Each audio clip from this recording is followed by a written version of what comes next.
Debbie Hardy is a witch bitch. It's the TPA podcast. What's up, guys?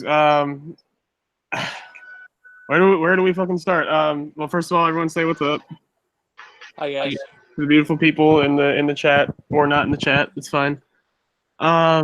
First and foremost, I just gotta get out of the way. Rest in peace, Ashley Massaro, 39 years old. I think 10 days before her birthday, passed away, and just She had gotten fan mail the day before too, I think. fan mail the day before. She was just about to answer them all. That was her last tweet. Which I think should show you the kind of person that she is. Yep. Because a lot of wrestlers don't get the fan mail. It's great. So I mean, and everything. Even Cody wrote. So many people reached out and talked about how nice she was. Just like an absolute angel.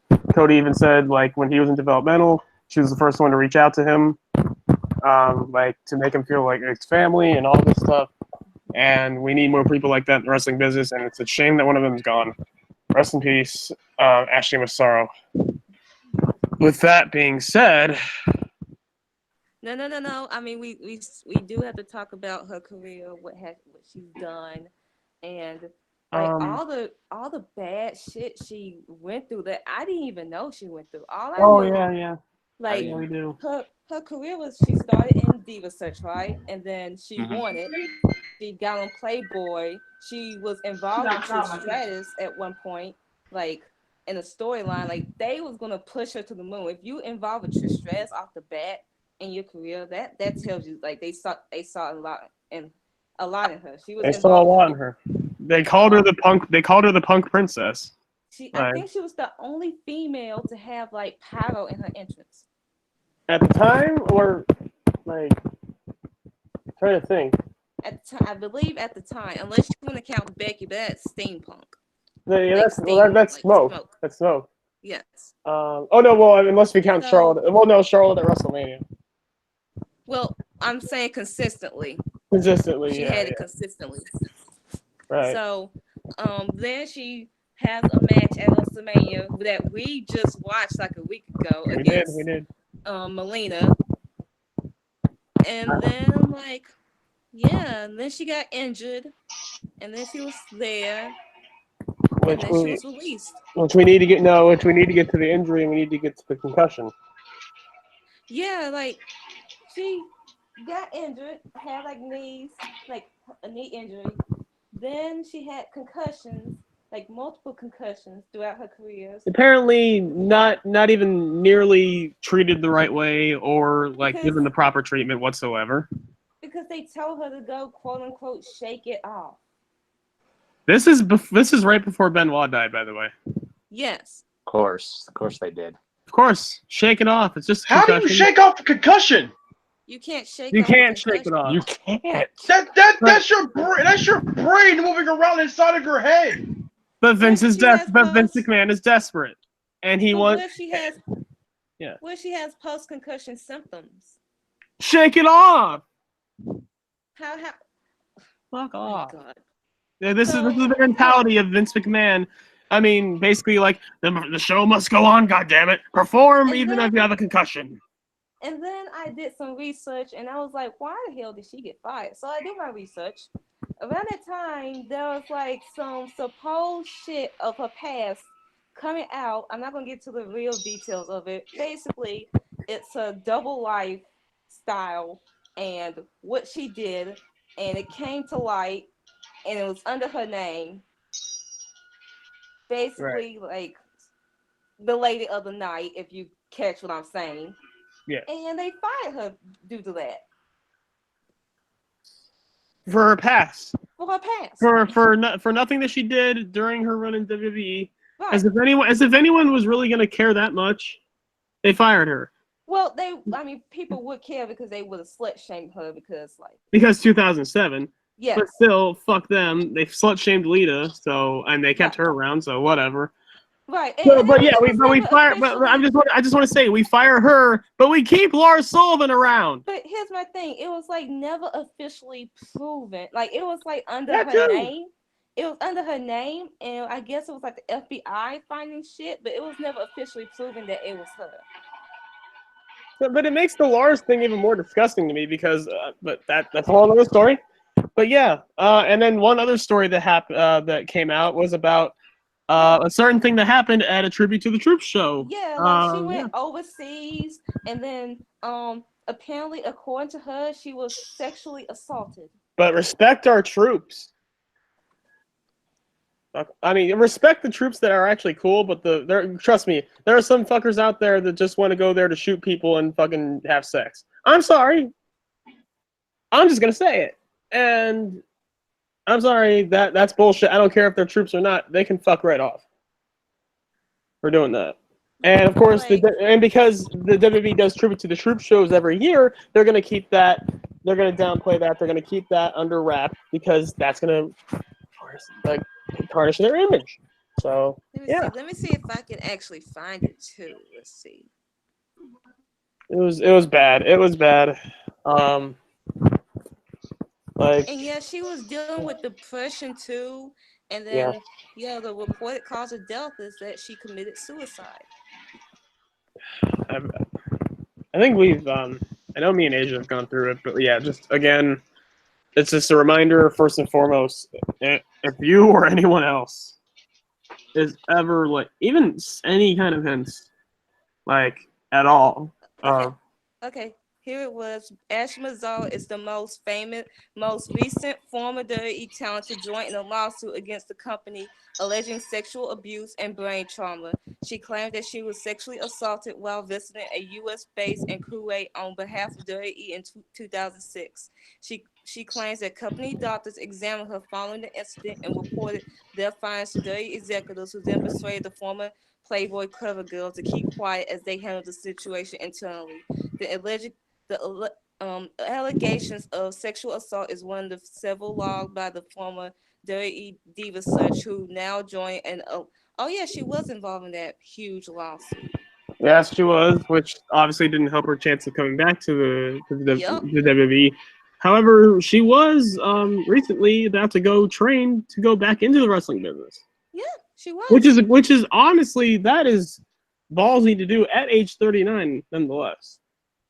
Like, that is very like props to her for even like giving that a shot. Because anyone else who's like 39 or 40, they're like, it's like they're probably like, nah, I probably can't do it anymore. But no, she's like, I would have been very curious to see like how she would come back, like she would like, how it would have gone at least. She claimed she suffered several concussions, including one that left her unconscious for 5 minutes during her tenure, ending in 2008. She said she never received any care for injuries that have led to depression, anxiety, memory loss, migraines, and was told to shake it off. Mazzar, who was then 37, claims her time with WWE led to subsequent drug addiction that WWE helped her get past in 2010. In addition, she claimed that she suffered a hairline fracture to her spine, 2 herniated discs, an ankle fracture that required a 5-inch metal plate, and a shattered knuckle on her right hand. Furthermore, she alleges that Vince McMahon ordered doctors to remove a cast from her hand weeks before it was supposed to come out so that she could appear at events that night. It's really just, this is really sad when you hear that, because like they were pushing her so hard, and then it feels like around the end of her run, they just didn't give a single fuck about her or her health. They just, again, that was the mentality, just like, perform for us, like we don't care about your health. It's about us, and it's about us making money. Concerning her unfortunate suicide, guys, just so you know, if you're going through something like that, don't keep it to yourself. Like, go to somebody you trust, whether it's an adult, a family member, a friend, a counselor. See, and you're doing the message to them. I'm doing the message to anyone who knows anyone that may be going through this stuff. Just ask questions, seek help for them, do whatever you need to do. If it even comes in your mind that they may be going through something like this, like don't just bottle it up and don't just assume they're fine. Like, make sure. If you guys need it, what I think we're gonna do at the end of this video, we're gonna The National Suicide Prevention Hotline for anyone that needs it is 1-800-273. I'll put it in the description. Okay, about to say. Yeah. So yeah, for sure. But yeah, rest in peace, Ashley Massaro. Is there anything else you guys wanted to talk about when it comes to her before we get to the bitch elephant in the room? Just She deserves rest better. in peace and Fucking better. like. Rest in peace. Rest in peace, Ashley. Yeah, she has a daughter. That's the thing. She has a daughter. That really hits you. She does. That's the even more painful thing. I just hope people reach out to her. I hope she gets help. Was Ashley single at the time, or was it like? Yeah, like a single mom. Oh, so hopefully someone helps her out as well. Just condolences to them, condolences to the kid. Rest in peace. Gone too soon.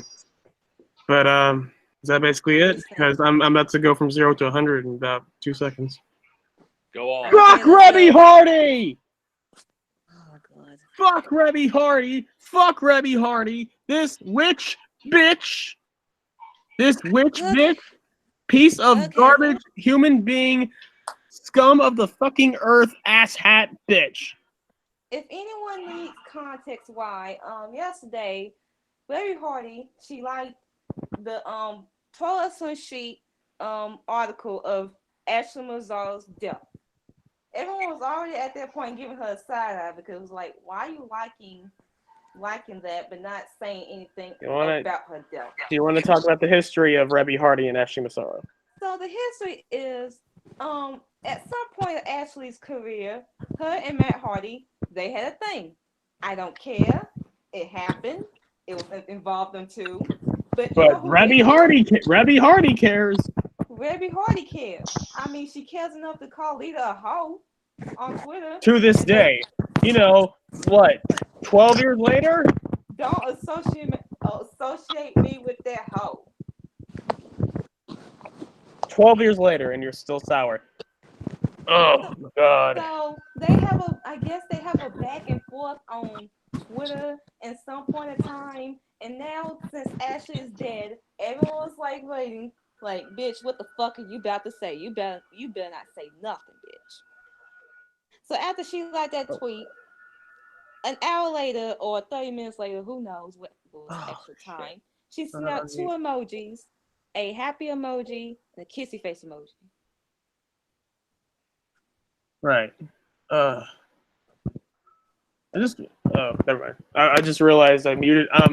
Brandon, I'm sorry I muted you, but I'm like, it was just like the background thing, and now this new Hangout. I just want to say this new Hangouts thing sucks because now I can't unmute it. Uh-oh. That's fucking stupid. I am sorry, Brandon. I'll take care of that right away. If anything, I will take you out of the call and then I'll re-enter you back. It was just the background noise. Oh, but that's fine. Whatever. Apparently, YouTube sucks now. But anyways, go on. So at that point, everyone starts dragging the shit out of her because, like, bitch, did you actually want to see this girl die? All for a man? You won, bitch. You got Matt at the end of the day. Matt does not want to go.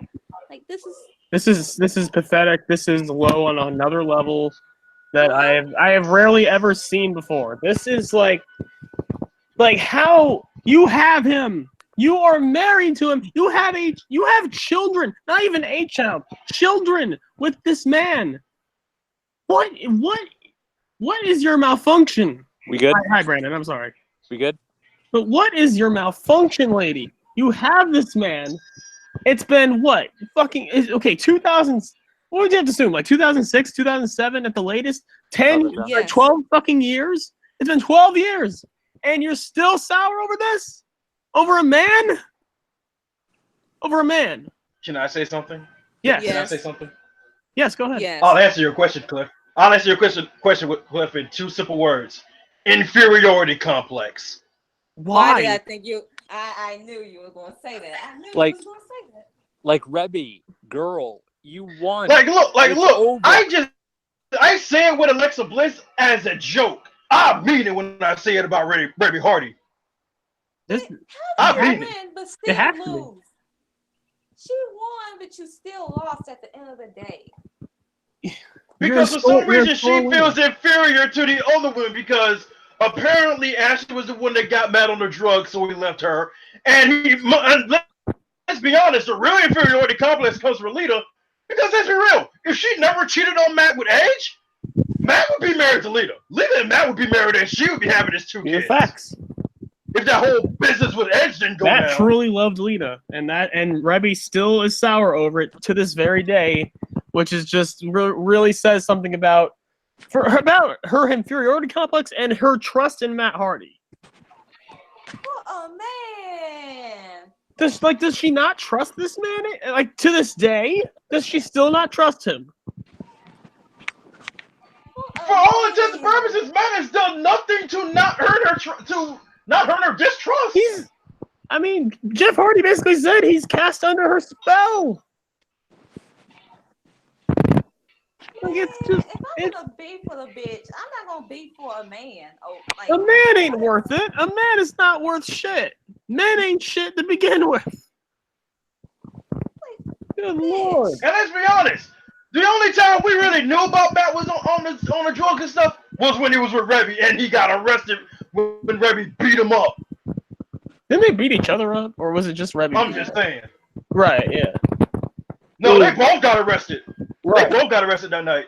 I hope the relationship is better now, but clearly Rebby's mind ain't that much fucking better. She's still like how does Matt? I'm not gonna question. I don't want to question Matt Hardy, but I can only imagine what he thinks when he sees this shit. This woman died. This woman is dead. She's not gonna mess with you ever again. No, you gotta hold him accountable because he's enabling this bullshit. He's a grown man. He really is. He really is. He is the Rusev to Halana. Uh-huh. He really is, man. He really is. It's you ain't grown. You ain't mom, right? You have 2 kids to feed, 2 kids to take care of, and you being petty, not caring that someone just died and liking and being shady and all that shit. You ain't mom. You're a mom. How is your kid? Are your kids gonna look at this? Is this the way to raise your fucking children? Yes, I'm going there. If you're gonna go to where you're gonna insult someone after they're dead and you're gonna be happy about it, then I'm gonna go there. How the fuck do your children look at this? There's a to be honest, Maxwell still doesn't look at her really the right way ever since Kong hemmed her up in that locker room that one night. Kong, we need you, girl. I know you're filming Glow, but please take a break. You're not going to sacrifice a successful black woman to come down and beat raggedy bitch's ass. Then Lita. No, Lita is living her best life right now. No, Kong don't need that. No, Kong don't need that trouble in her life. Kong don't need that mess in her life no more. She already dealt with it. She dealt with it. Right. Another form of karma is going to take care of Rebby and take care of those goddamn kids. Exactly. It ain't going to be Kong. It's going to be karma. And people kept asking me why Kong gave her the hands in that locker room that night when they were in TNA. We wonder, huh? I didn't. I've been knew why. I always knew why. And here's the thing. I've asked a lot of people, and here's the thing, like why Rebby is. I'm gonna talk about the Lita thing. Most people would take Rebby over Lita as far as who they would fuck. From what I've seen, like people say, I'm taking Lita. I mean, at this point, I'm taking Lita because Rebby's a fucking nutcase. But I'm just saying, a lot of people, as far as looks go, would take Rebby over Lita. Like, I don't get it. I don't get why. Why are you this insecure? Why? There's no reason. It's just to be hateful. It's just to be spiteful and hateful, and that's just disgusting to me. It's gross. Fuck her. But and at this point, this might be the last time I talk about it because at this point, like, it's not about her. It's about Ashley. I know, but like, fuck you. Honestly. But yeah, we talked about that. We talked about that, cunt. You want to? Do you guys want to get into Raw and SmackDown or Money in the Bank? What do you guys want to get into? Whatever. Yeah, sure. Raw. Raw happened. Raw was a thing. They were both taped this week because they were going on European tour. They were both in London, England. Yes, merry old jolly land. Merry old. Both shows with Roman. The same thing. The same thing.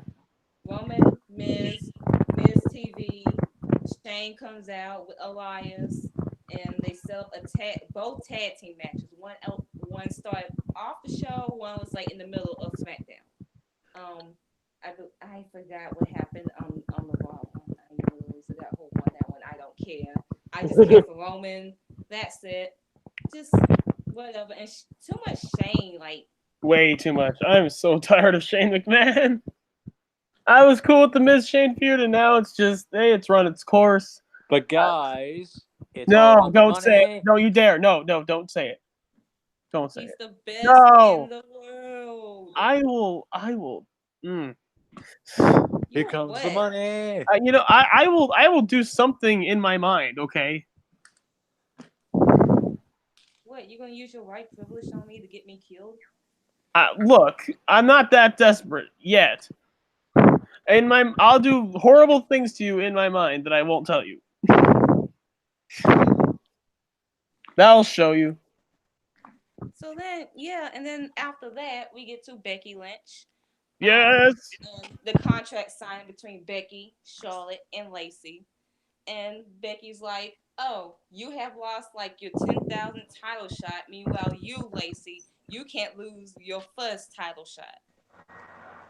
And then Charlotte's like, you always make digs. You main evented WrestleMania. You beat Ronda Rousey. You got to come out carrying both titles, and you still insecure. Because they keep booking her with you. Exactly. Like, that's the reason why. And then Lacey was like, well, you're just a classless, confused woman. And she just kept getting all this heat. They finally used the transphobia. And it was in the shittiest way possible. Of course they did. If you really paid attention to this segment, you notice one thing. Charlotte signed not the SmackDown Women's contract, but the contract. Lord. The SmackDown Women's title match contract. Proving the age-old outage that blondes are stupid. No, guys. This is pure. This is actually logical, and here's my reason. The wild card rule. It's the wild card rule. No, it's not. Blondes are just dumb. I had an epiphany. So if you go by the contract status for the Raw Women's title, it's going to be Becky Lynch versus Charlotte Flair. For the Raw Women's title, yes. It's going to be Becky Lynch versus Lacey Evans. I really hope they actually announce them as that. Because that doesn't matter, because Becky's retaining both. Spoiler alert for the preview predictions, but It might as well just announce it as like the other titles, because they ain't winning. So then, Becky. No. One more thing. Becky has the Rihanna problem. Asia, you want to talk about the Rihanna problem? Oh, she can't wink. She cannot wink. She tried so hard. Well, that's something she and I have in common. That's something she and I have in common. I can't wink either. I mean, Rihanna's one of the GOATs, so I mean, there's nothing to be ashamed of. It's all good. One of these days she'll learn, because Rihanna learned, and Becky one day, she'll master it. However, it's better than Becky's hair in that one thing that we saw. Oh. I need to show a picture to everyone of Becky Lynch's hair back in 2006. Oh, it was horrible. It was so bad. But anyways, go on. They double team on Becky and powerbomb her through the table. Yes. So decent segment. All three of them played their parts. However, Charlotte was having all the trouble getting her up for this powerbomb. No, she got her up. It's just she had to wait for Lacey to show up. Oh yeah. She got her up. It just looked kind of weird, and I think Becky had to kind of like adjust herself. Because Lacey was too slow showing up. Exactly. Oh, it was horrible.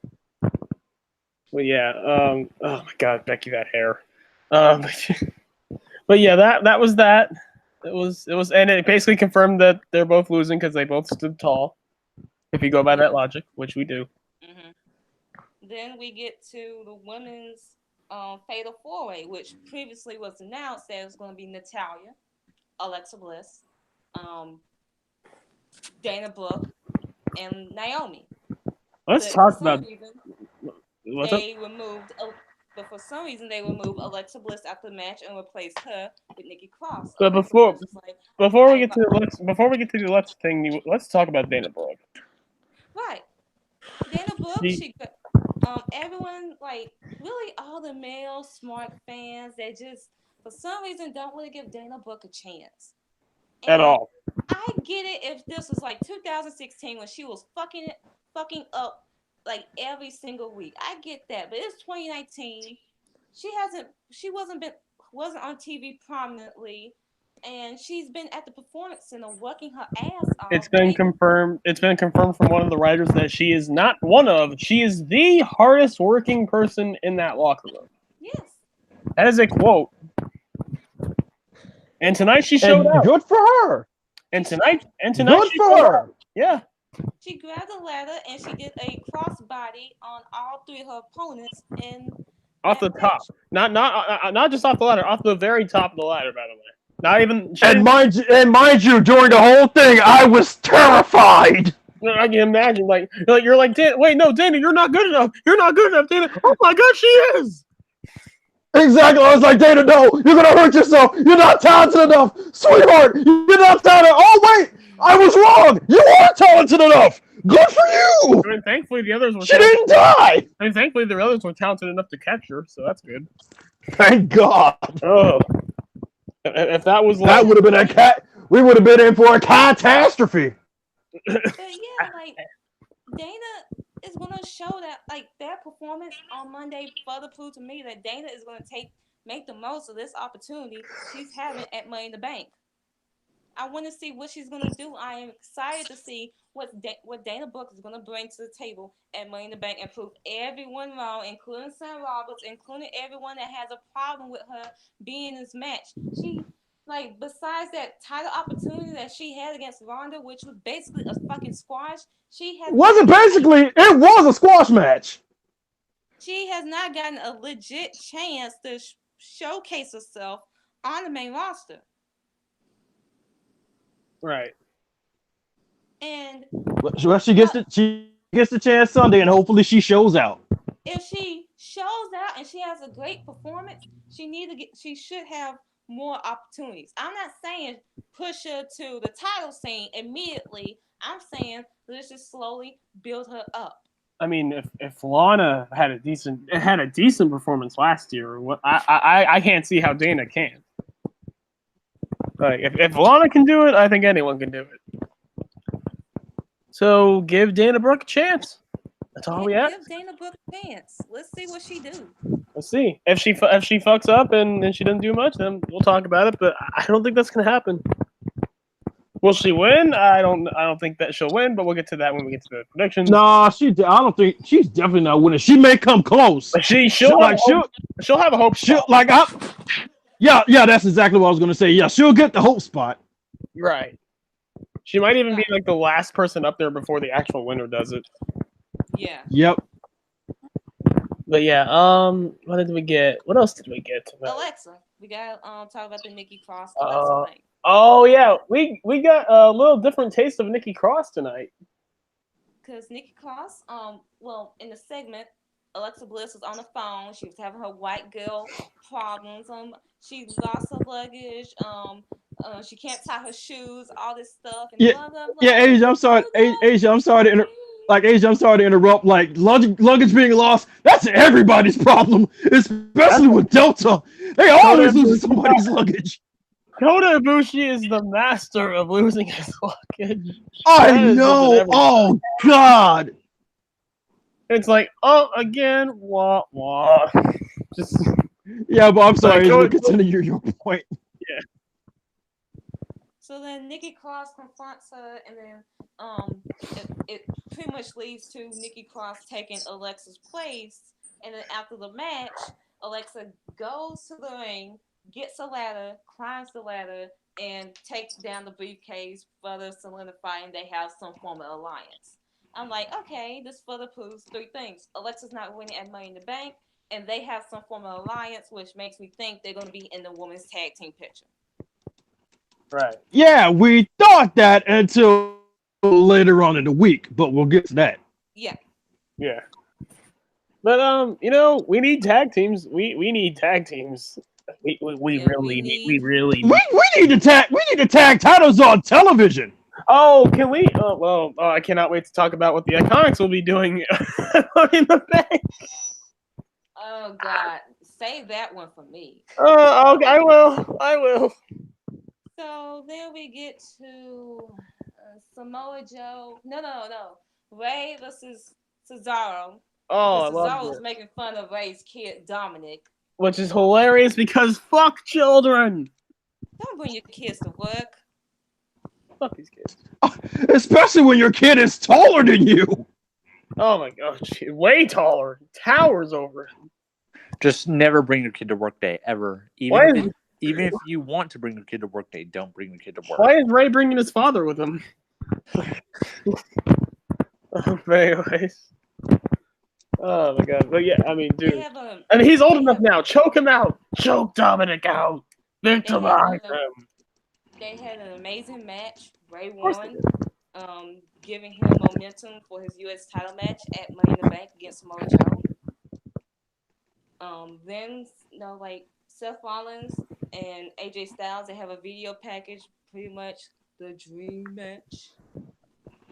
Which this feud has been ass. Dream match. I mean, it's gonna be a great match, but I just don't care because here's the thing. This is basically your main roster version of EO Shayna.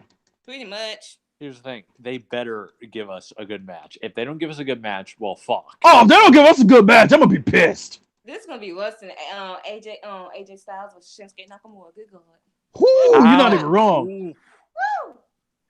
Let's talk about it. I said it before and I'll say it again. The only time they had a good match was in Wrestle Kingdom. And then they ended up getting upstaged by Okada Tanahashi. Jesus. Which is nothing to be ashamed of because it's Nakamura, which is Okada Tanahashi, but, you know. Yeah, it was so in the middle. It's the ending to that big ass feud. Yeah, exactly. We got that. It better be great. Hopefully there's a rematch. Hopefully they actually get some story into this, but they probably won't. I don't know because isn't the next pay-per-view Stomping Ground? It's either Stomping Ground or it's Extreme Rules, and the Extreme Rules one involving Baron Corbin against Seth Rollins. Of course.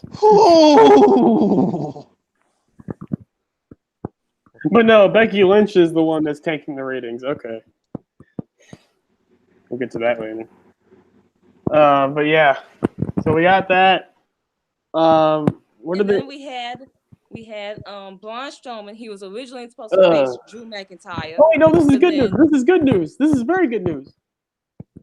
But then they had a segment involving Shane, Braun, and Sami Zayn, which resulted into Sami Zayn versus Braun Strowman, Falls Count Anywhere in the main event. If Sami wins, he takes Braun Strowman's place in the Money in the Bank ladder match. Oh yeah. It main evented. It happened. It was a good match for what it was. And then Baron Corbin and Drew McIntyre throughout the match tried to help Sami take out Braun, and then that's what happened. Baron Corbin resulted into Sami winning. Thank you, Corbin. We love you. Sami Zayn is officially in that ladder match, taking out Braun Bye Strowman. bye, Braun. Woo! I'll be completely honest with y'all. After I got on the call with you guys during this match, I swear I fell asleep. I don't know. I don't blame you because it's Braun it's Braun, so that's fine. But still, hallelujah, Sami Zayn's in the ladder match. So much more talent. So much more talent. And I think he has a chance of winning. Which is the crazy thing. I think Sami has a chance. We'll get to that when we get to it. So Raw was all right. The go home shows weren't bad. They were not bad for go home shows. At least they built up to the matches that they needed to, except for AJ Seth because there's no story. But yeah, SmackDown. Yes, SmackDown. SD Live. We start with the exact same thing. Exact same thing. Roman and Shane. Only this time it resulted into Daniel Bryan and Eric Rowan, and then the Usos coming out, resulting into a tag team of a 4-on-3. Was it? It was Shane. Fuck it, I don't care. Either way, Shane teams win. Giving him momentum. I heard that this tag title match is going to be on the pre-show, which means Daniel Bryan's going to be on the pre-show. Damn. This man went from being on the main card of WrestleMania to the freaking pre-show. God, from being on the best match at WrestleMania. To be honest, what match on that Money in the Bank card should be on the pre-show? I mean, it's Money in the Bank. So I was gonna say the women's tag titles match, but they're hard having a defense one now, aren't they? Of course not. So I mean, that's fine. It's just weird. It's just weird to see Daniel Bryan. Yeah, it's weird seeing Daniel Bryan on a pre-show. Yeah, I think this tag title run might be pretty good. Like, this is the best Eric Rowan has been in forever. And it gives Bryan something to do until they finally decide to work his way back up to the title picture. He's one of those guys. You can put him anywhere and it works. Daniel Bryan is a god. You could have Daniel Bryan be a jobber and he makes that shit work. They didn't put him in the curtain jerker. They put him at the curtain jerker before the curtain jerker. He'll be the main event of the curtain jerker before the curtain jerker, though. Mario Daivari versus Tony Nese, damn sure I main event in that pre-show. He's like, I will main it. Like he's gonna make sure I'm gonna be pre-show. I'm main event. God damn it! As you should. You're the GOAT.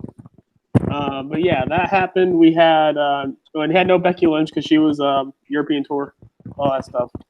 Right. Yes, you do. But Charlotte Flair, she came out. She didn't get cut. She didn't get cut this time, like last week. She said that at Money in the Bank, she's gonna stand tall, and this is gonna be her last match between two.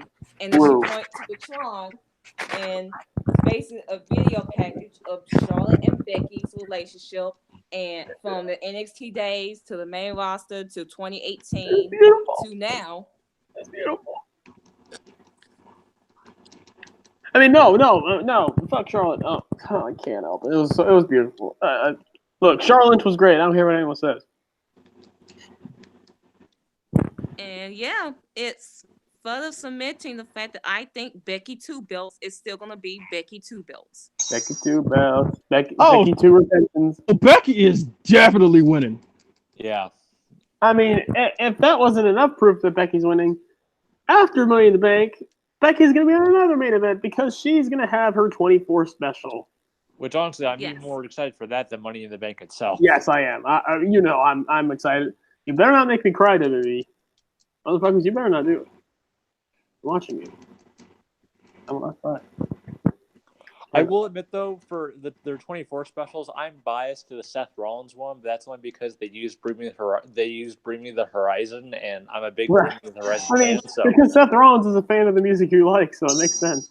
Yeah, I'm biased towards that one, but I imagine the Becky one. But actually, I think it is one of my favorite 24 specials because that was the one based on like him coming back from injury. So right, it was a really good one. But this one's gonna top it. Becky 2 belts. Becky 2 belts. Becky 2 belts. Becky 2 belts. Becky. I'm sorry. All right, so that happened. What else did we get? Then we get to the women's tag title picture. I kind of saw on commentary, Paige in the ring with Asuka and Kairi, and everyone's throwing a fit because what's their official name? The Kabuki Warriors. Everyone's saying it's racist, it's stereotypical. Which Vince is not. Is out his mind.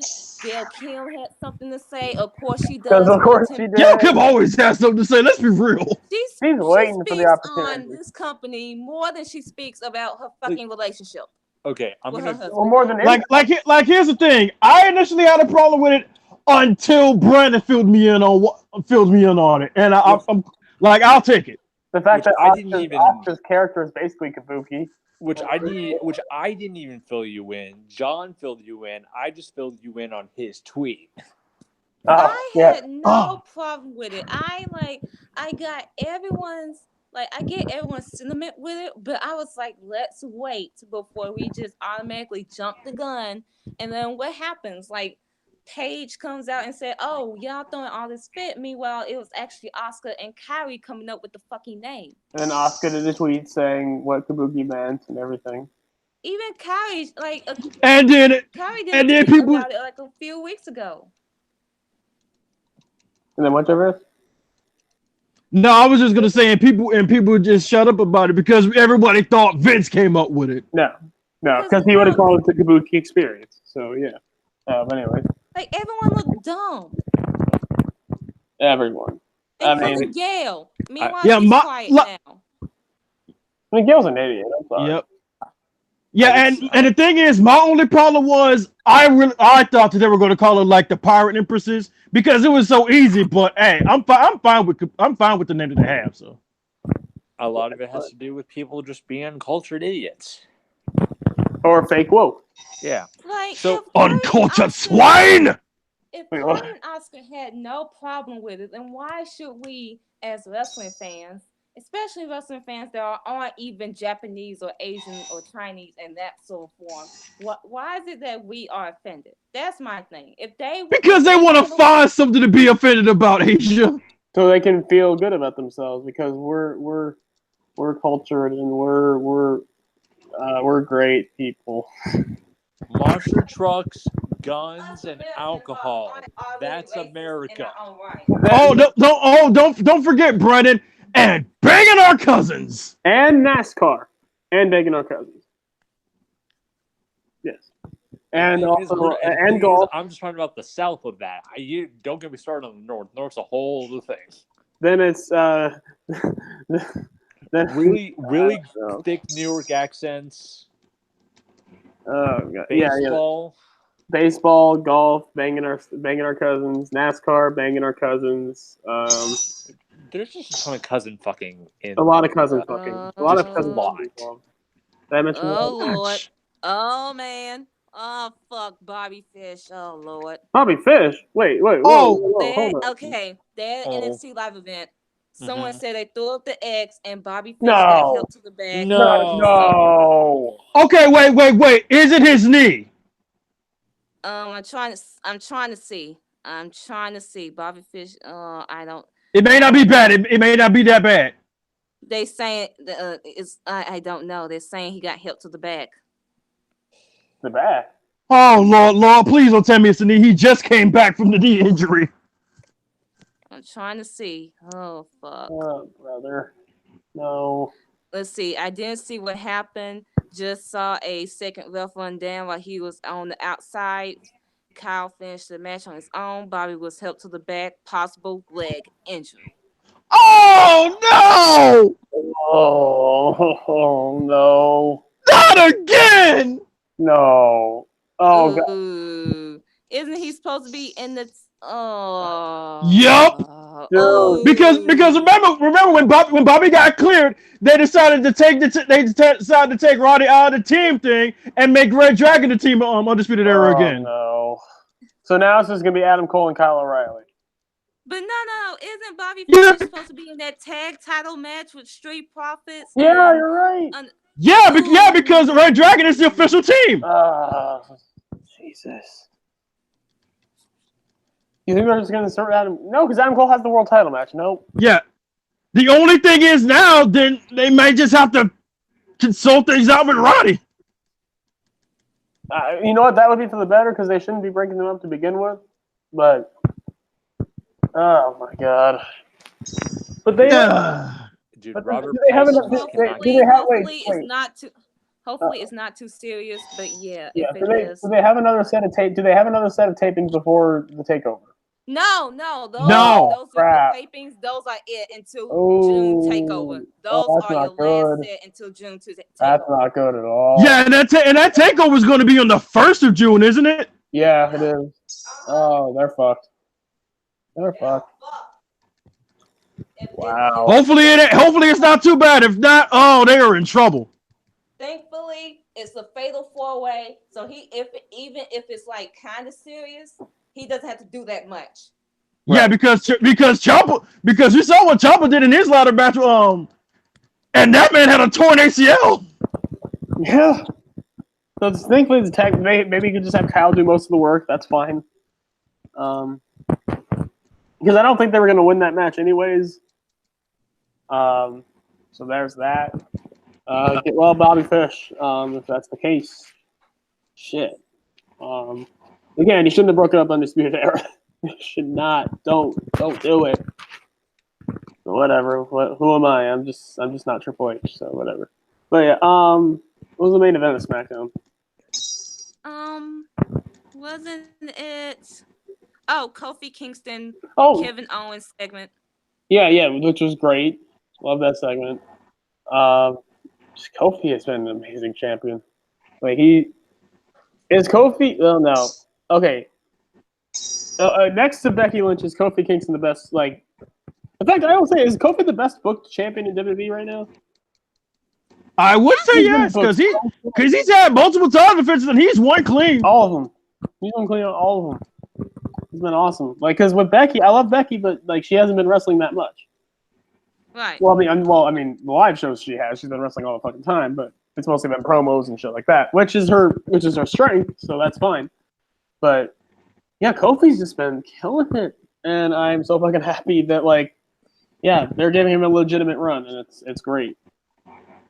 And yeah, fucking awesome. Kevin Owens is a great heel. I think could have stayed a face longer, but whatever, it is what it is. Yeah. Yeah, that was that.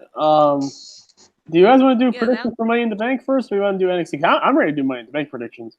Yeah, let's go to Money in the Bank, and then I could do the rant on. Then I could do my rant on NXT because. Asia, no, it's Asia. No, we got to talk about another thing before. Not even about Money in the Bank, but a certain show that goes on during Money in the Bank. Watch along. Watch along. Asia, do you want to talk about watch along? Oh yeah, watch along. Oh dear.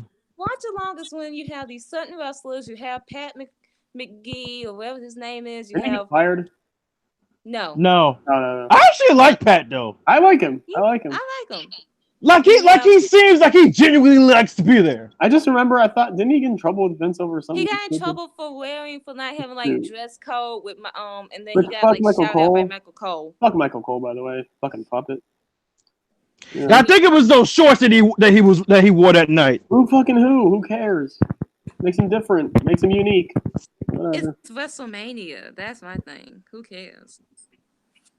Like if it was the Hall of Fame, fine, you have a point. But it was WrestleMania. Yeah, but it was WrestleMania, man. Get the stick out your butthole. Did you see what Shawn Michaels was wearing? He had like a random shirt with just. Oh, but we can't talk about Shawn Michaels. He's a Hall of Famer. Man, fuck that man. Him and his bald head. But yeah, he wore like a T-shirt with the fucking bow, with a tie around it. So like, come on, guys. Well, this is at Mania, not the Hall of Fame, but at Mania. But he didn't get in trouble, so whatever. But yeah, watch along. Hosted by Pat McGee, McDaffie, whatever his name is. I'm bad with names. But yeah, it's hosted by him. Usually, you see like people like Liv Morgan, Kathy Kelly, yes. Liv Morgan, Sam Roberts, and then you have all these like variations of wrestlers that come in throughout the segment and watch throughout the show, watch the pay-per-view. And you see the following people are going to be on this version. Save the best for last, Asia. Usos. Yes. Vanessa Bourne and Aaliyah from NXT, Liv Morgan, and your current reigning women's champions that won at WrestleMania, the Iconics. The Iconics are, as of right now, not defending their women's tag team titles on Money in the Bank. They do not have a match scheduled for the show. They are not even going to be on the pre-show, but yet it's Friday. And it's Friday. We have 2 days left. As of Friday, right now, they do not have a match scheduled for Money in the Bank. They are not defending against Kyrie and Oscar, or any team for that matter. They're not Or- even on the pre-show, but yet they're gonna be on watch along. Since the Iconics have won the belts at WrestleMania, they defended it against the Brooklyn Bells, who were a jobber team in a squash match. They lost to a random team in Bailey and Naomi. They lost to Kyrie, Oscar, Ember Moon, and Bailey that 1 week. They lost to Naomi. Okay, and then they lost to Kyrie. Then they were on main event. They won. They were, at least you could say, they're winning on main events. That's something. in the main event of main event. Yeah, that's something. That gives you a little bit of credibility right there on main It's event. historic. It's beautiful. It's gorgeous. It's amazing. It's amazing. Champions. Congratulations. True champions. Wow. Congratulations. Making So, history. Make all beautiful history right here. It's iconic. Hands on hips. Oh, beautiful. Then they're losing to Kyrie, and they lose to Kyrie. Then they not even on TV. They're in dark segments, cutting promos, basic as I can't remember promos they have, what the content is of their promos. Apparently Something about urination or something with Peyton Royce about her having to pee. I'm not joking, by the way. That actually happened. Something about, and apparently they did an interview saying they write that they like have some sort of creativity with their promos. Quote unquote creativity. Yes. If that's the case, then that's sad. Because that's the creativity you're giving in your promos. And now we see why. And then this will give them the excuse to be like, well, see, we can't give people creative control. It's not even that. It's just that. Ugh. Their backstage segments are all right. Their in-ring promos are garbage. That's my thing. It's just trash. Garbage. Dumpster fire. However, I want to credit the Iconics real quick because they did do something very noble that we needed. They shut down the Ryan Satin rumors. Good.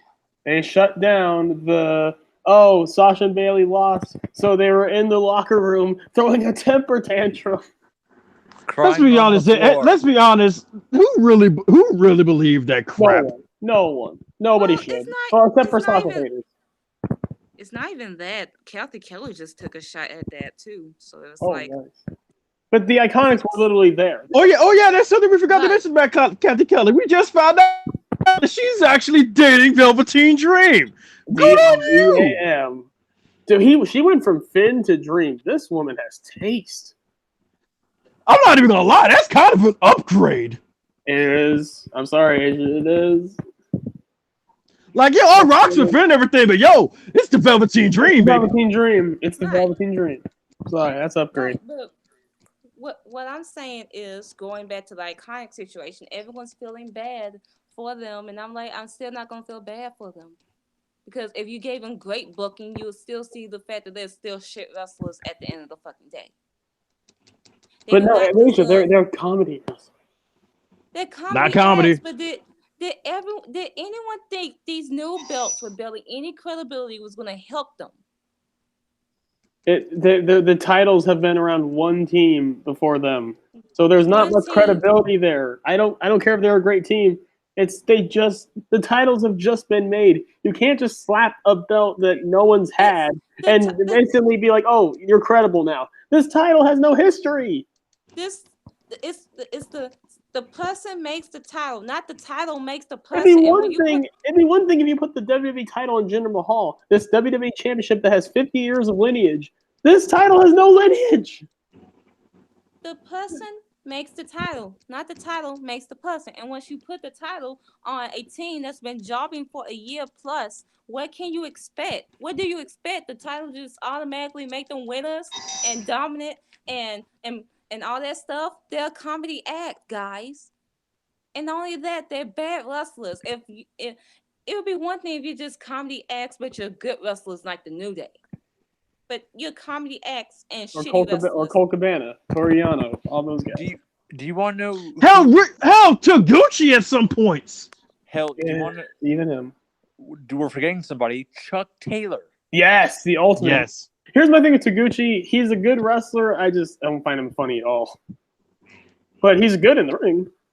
Especially when he gets serious. Yeah, Taguchi just shouldn't be a comedy wrestler because I just don't find him funny at all.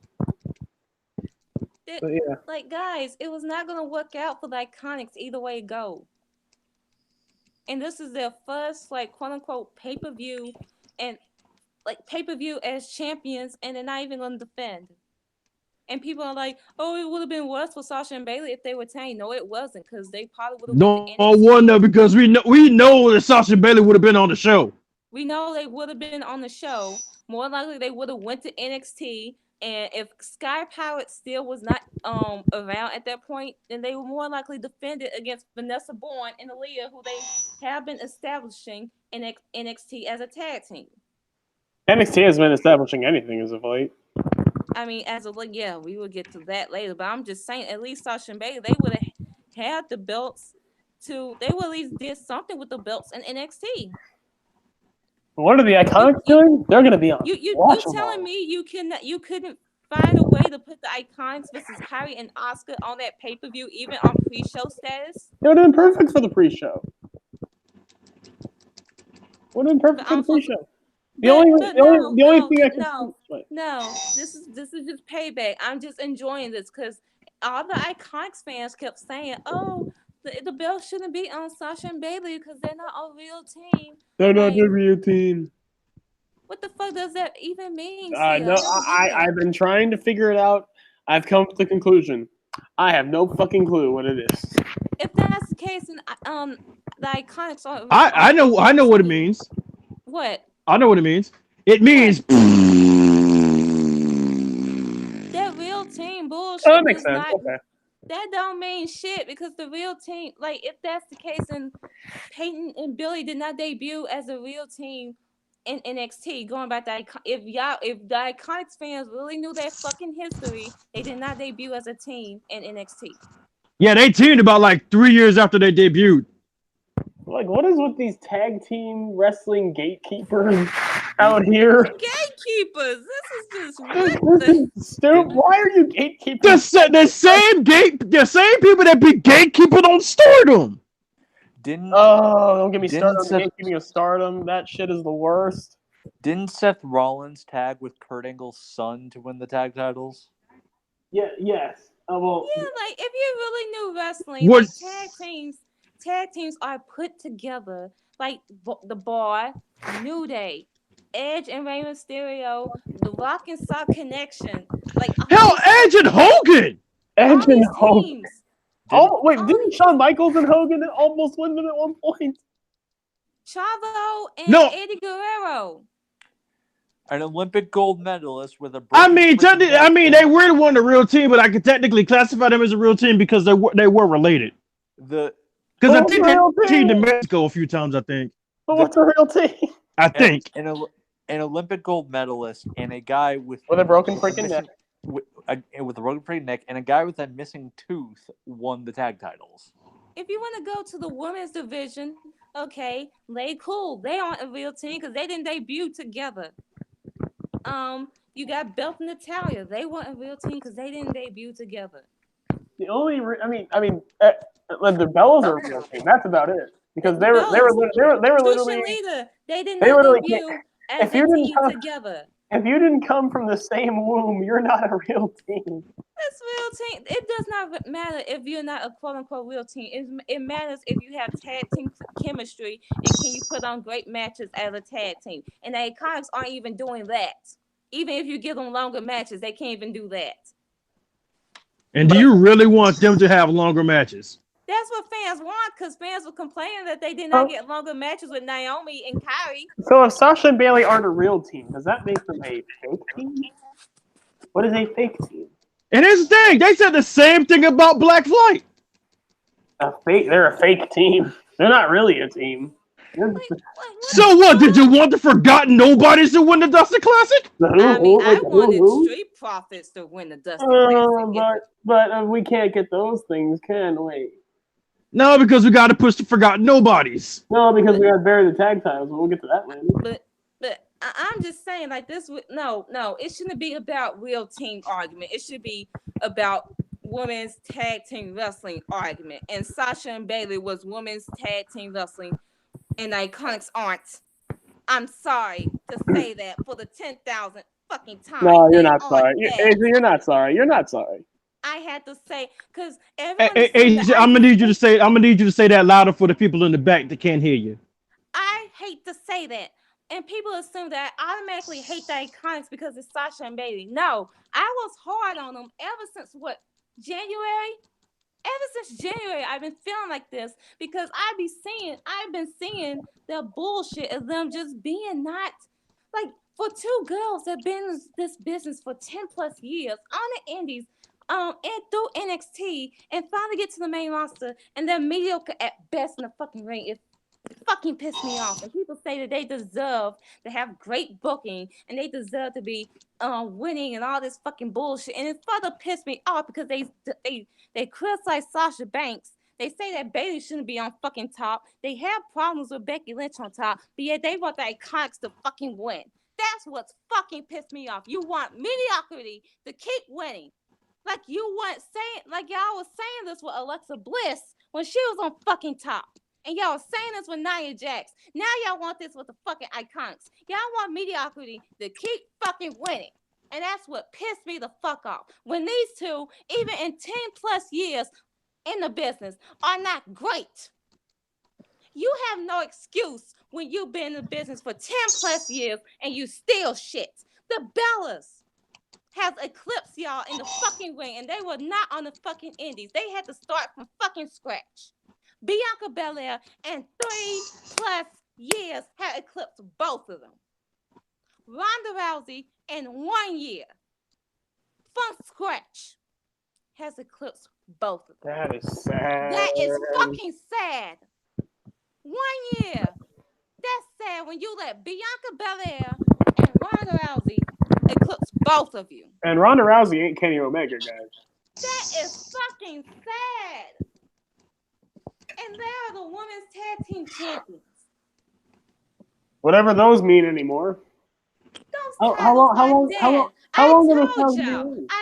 y'all those titles are dead as soon as they won them. As soon as they won them, they are dead. Even if you gave them a new gimmick, even if you booked them strong, even if you made them like the most credible women's tag team, it's still not going to change the fact that they're still shit in the fucking ring. It would have been the Alexa Bliss situation. Except at least they could take a, well, then again, they can't sell with the shit. Yeah, like these tag titles are dead like before they even start. Like, are they going to even make the year? Are they even going to make it past 2019 this rate? If it will once Kyrie and Asuka get them. They better get them. They need to get them now. They need to get them fast because man. But yeah, I don't feel sad. I don't feel sorry for these two. Everyone want to feel sorry for these mediocre bitches, and I just don't. You know, it's sad for Kyrie and Asuka because now I think because of the Iconics, they're not going to get like the same. They're not going to get the booking that Sasha and Bailey would get. Like Kyrie and Asuka aren't going to be on the main card now. Like, are they going to like? Do you think they're going to be booked like great after this? I think they will be booked good once they get those titles. Or have the Iconics already damaged them? Once you get good wrestling on those belts, they will be decent. Okay, because I just hope, because I'm thinking like Vince is just thinking like, oh, these titles are a flop now or blah blah blah. I know Kyrie and Asuka can make them great again. I know they can. It's just I just hope they get the opportunity to. Right. But it's Iconics. Did anyone really think and sat there and was like, oh, these belts are gonna make them credible. They're gonna get all these wins, and they're gonna be the best tag team, and they're gonna do everything Sasha and Billy couldn't do. And they're gonna go to NXT and like all that shit. These belts were supposed to be defended on Raw, SmackDown, and NXT, and they have been yet to be defended in NXT. These belts are jokes. These belts would not sell 3 replicas. I mean, I mean, maybe before they would, but now they wouldn't even And sell now maybe 3 or 4 replica now belts on WWEshop.com. They wouldn't. They wouldn't. and now I'm smiling because this is all on the Iconics now. This is all on there. This is all on there now. Ooh. It's all on y'all. Y'all can't even use social media to get people to care about these belts. You gotta be joking, man. You would think with Becky Lynch, she using social media, whether you like her tweets or not, like at least half that woman's roster will be taking notes how to use social media to get people to care about your feud and care about you as a fucking character. Say what you will, think but they will be doing that, but some of them don't even do that. say what you will about Nia Jax and how bad she is on Twitter. At least she fucking actually responds. At least you're not claiming you're bullying me. Oh, Ember. Alexa. Raggedy bitch. We said that at the same time. Raggedy bitch. Raggedy I bitch. have my rant on her. But yeah, the Iconics will watch along as everyone else gets the spotlight, and yeah, they're. I mean, Do they even get paid to do watch along? I don't even know. No, I don't even know. I doubt it. I doubt it. So basically, not only that, you're missing out on the pay-per-view paycheck.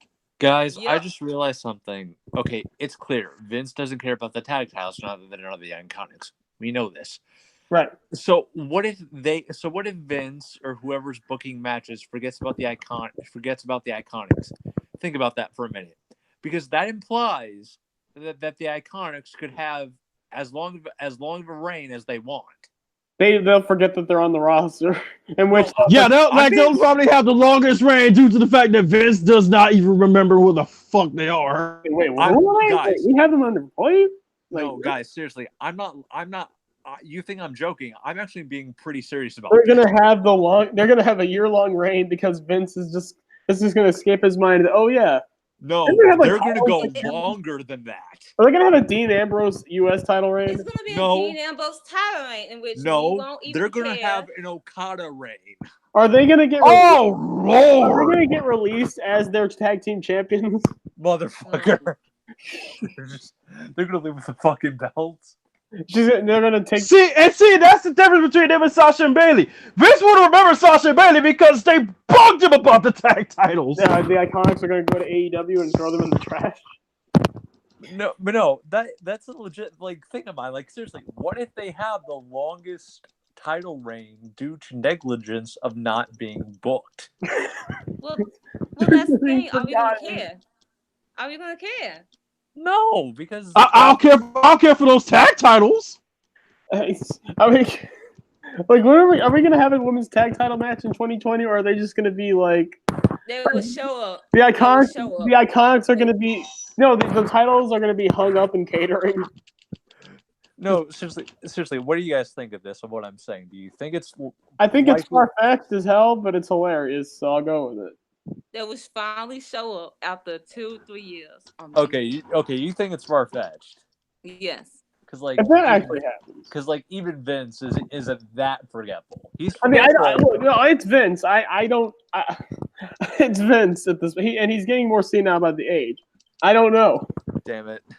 Okay, honestly, if for nothing else, either the writers or Trips is going to make sure they defend the tag titles at least once. Vince is going to be like, wait, who are the women's tag titles? Who are the women's tag champions? Didn't we have these tag titles around? The Iconics. Who? Like I said, oh, realistically speaking, it'll be one of the writers or Trips. He'll make sure they defend the titles at least once. But it's Vince. With the writers, it's Vince. You know how hard it is to convince the old man. True. Well, that's the thing. They already have defended the titles once against a jobber team. Against the Brooklyn Bells. Whoever the. So technically, they filled the quota. Yeah. They're in their Brock Lesnar. Oh my God! They become the Brock Lesnar. Oh my God, dude! Oh man, already they become Brock Lesnar in the span of a year. That is impressive. That's impressive. I mean, at least they sort of show up in dark segments and main events. Yeah, you're right. At least they show up. But do they get anyone talking? No, they don't. No. Not even by their promos that they allegedly have creative control in some fashion. It's like, oh my god, the Iconics are here! Holy shit! No, it's not. They have ruined creative control for everyone else on that roster. That's what I'm really afraid of. What if no one else can write promos now because the Iconics have garbage promos? You put the belts on a bad wrestling team that are jobless going into WrestleMania, jobless coming out of WrestleMania, that have no buzz, that further killed your women's tag titles. I am just laughing. All you Iconic fans, Dude, I have to bring up. I have to bring up. I'm looking at the chat. Okay, hang on. I'm looking at the chat, and Chance Chambers just made a few good points. Those belts were beautiful, and two, he says they're gonna drop them at a random house show. I would not even be surprised. Watch it happen. Watch it be in the. Hey, let's not forget, KO dropped the U.S. title to AJ Styles on a house show. It's possible, my God.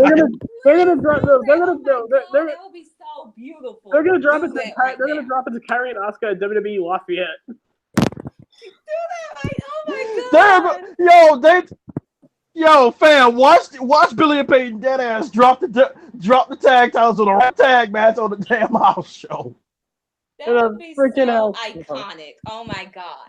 You want to know what would be even greater? What if they drop the tag belts to Becky Lynch and Becky just holds all the belts? Then the tag titles. Would say that. Well, yeah, then the tag titles will actually be relevant again. So there you go. Becky's going to be carrying every division. Becky 4 belts. Becky 4 belts. That picture of the great Sasuke with all the belts, that'll be Becky. She needs more belts. Becky 4 belts. We need Becky 6 belts. Becky 7 belts. We need all the belts. All you Iconics fans can suck my dick. That's what y'all get. That's what y'all get for wishing this bullshit. Y'all want the Iconics to win, and this is what y'all get. They don't even get to be on the pay-per-view. But they get to be on Watch Along. Watch Along. They get to watch along. They don't even get to be on NXT tapings. As everyone else gets the spotlight except for them. Becky goes to New Japan to face Okada for the IWGP title. Beat his ass. Hey, we said she gets all the belts. We didn't say whether it was men or women's belts. Have her go against Walter. You really think? Look, I love Becky and all, but you really think that she's gonna go to Japan and beat Okada? Yes. Yes. You know, we all know Okada still has the pencil. Becky. The pencil may not be with him on the screen, but we know behind the scenes he still has the pencil. Bring Okada. Have Okada sign off on a part-time deal to WWE. And his last match be against Becky. You really think Gato would sign off on that? Pay him Saudi money. They basically do. Man, Gato ain't gonna sign off on that. Basically, do a Ric Flair Fujinami with Becky and Okada. Yeah, and it'll draw 170,000 people or whatever it was. That'd be beautiful. I actually watched.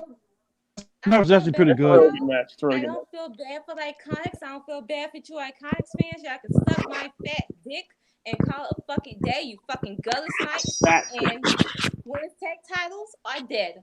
But most importantly, the women's tag titles are Iconic. Damn it. Oh, they're not. They are mediocre. Putting the titles on bad fucking wrestlers and wanting mediocrity to win. Couldn't be me. You gotta be joking me. They put the titles on mayonnaise. It's too much goddamn mayonnaise. Here's your mayonnaise sandwich, your majesty. Couldn't be me. Horseradish. Transitioning from shitty ass mediocrity from the Iconics to the actual show, we have the Money in the Bank official card. Hooray! Are you guys ready? You want to start? Sadly, they shouldn't be on the pre-show, but they are. Daniel Bryan and Eric Rowan, who are your SmackDown Tag Champions, versus the Usos. What if really enough? I'm thinking the Usos here. The only way this match will be bad is if Eric Rowan literally wrestles all of them. I don't think the Usos, because the Usos they're on Raw. So why? Brian and Rowan. Yeah, Brian and Rowan. Because because of the whole wild card thing. That's what I thought. Besides, we gotta continue that Usos revival feud, guys. I think the revival would play a part here and just cost the Usos a match, and then bring. Yeah. I'm changing my mind. I'm going Brian and Rowan. I see one more fucking Usi hot. I really want. As Brian and Rowan are celebrating, we're just close like shit out of Rowan, but that's not happening. You can dream though. You can dream though. Next match is the God damn it. Your Cruiserweight Championship match. Tony Nese as your champion versus Arya Daivari. Speaking of a dead division. Speaking of a title that's relevant, woo! Again, you lost Mustafa, you lost Cedric, you lost Buddy Murphy, you lost Neville, you lost Enzo, mayonnaise. I think overall this entire pay-per-view, I think we're going to be playing it pretty safe. Mayonnaise. As far as like champions retaining. Tony Nese wins, yes. Yeah. This match means nothing. What has happened? Tony's retaining. What has happened to 205 Live? It's dead. It's dead. It's been neutered. 205 Live has been neutered. It has been sent to the Shadow Realm. Not as dead. They lost Gulak. They lost fucking Gulak. Like, they even lost Gulak, fam. Oh, they have Oney Lorcan at least. That's about it. Why didn't Oney Lorcan challenge for this? Whatever. Yeah, 205 Live is dead. Not as dead as Lucha Underground, but still dead. Oh, Lucha Underground is dead. It's his dead. Man, Lucha Underground's so dead. They got people suing the damn company. The grave is getting deeper.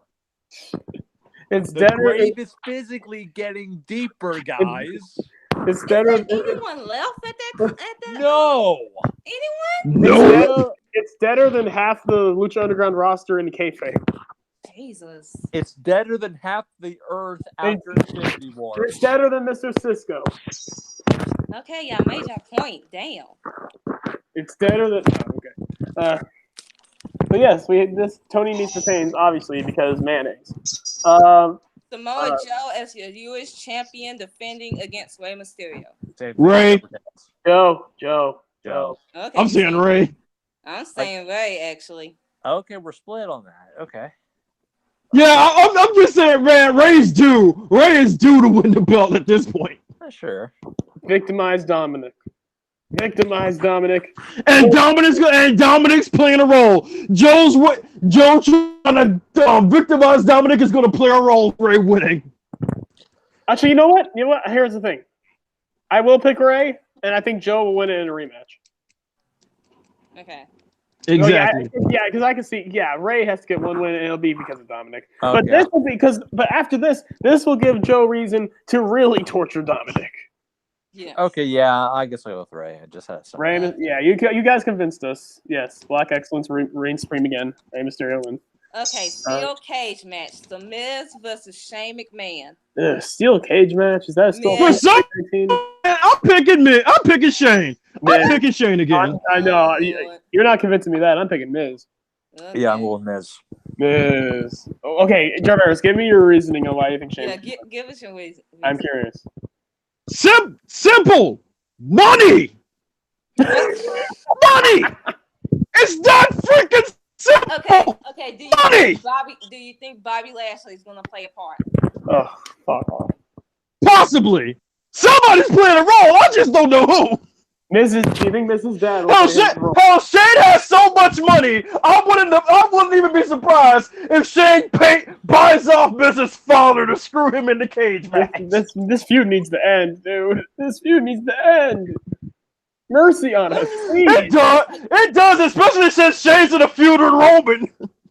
Oh God, do you think Shane's gonna beat Miz and it'll end up being Roman beats? No, I'm picking Miz. Oh fuck. Picking Shane. Are you picking Shane? I'm picking Shane. No, money. Power of money. Money. Jarvis has taught me that money rules all. I'm sorry. No, Shane wins. Money over everything. Cash rules everything around me. That being the case, Jarvis, you should like Shane more than you do. I actually. I did at Kushida got WrestleMania. booed. Kushida got booed at this Oh. show. Wow. Really? Wow. Yeah, heavy boos because he Drew Gulak submit and the crowd was not happy. Wow. Okay, I'm guessing they also watch New Japan, huh? either they watched New Japan or they watched Evolve when Catchpoint was a Or thing. they listen to Twitwow and they listen to us, Barry Kushida. Damn. Well, in the case, Twitter should have more. Jesus, if they watch New Japan at all, man, they know what to expect from Kushida. I mean, I love Gulak, so I don't blame them. Oh, And also, it's because Gulak is from Philadelphia. oh, that makes sense. That makes sense. Yeah. Okay. Hometown hero, yeah. They're in Philly. Yeah, hometown hero.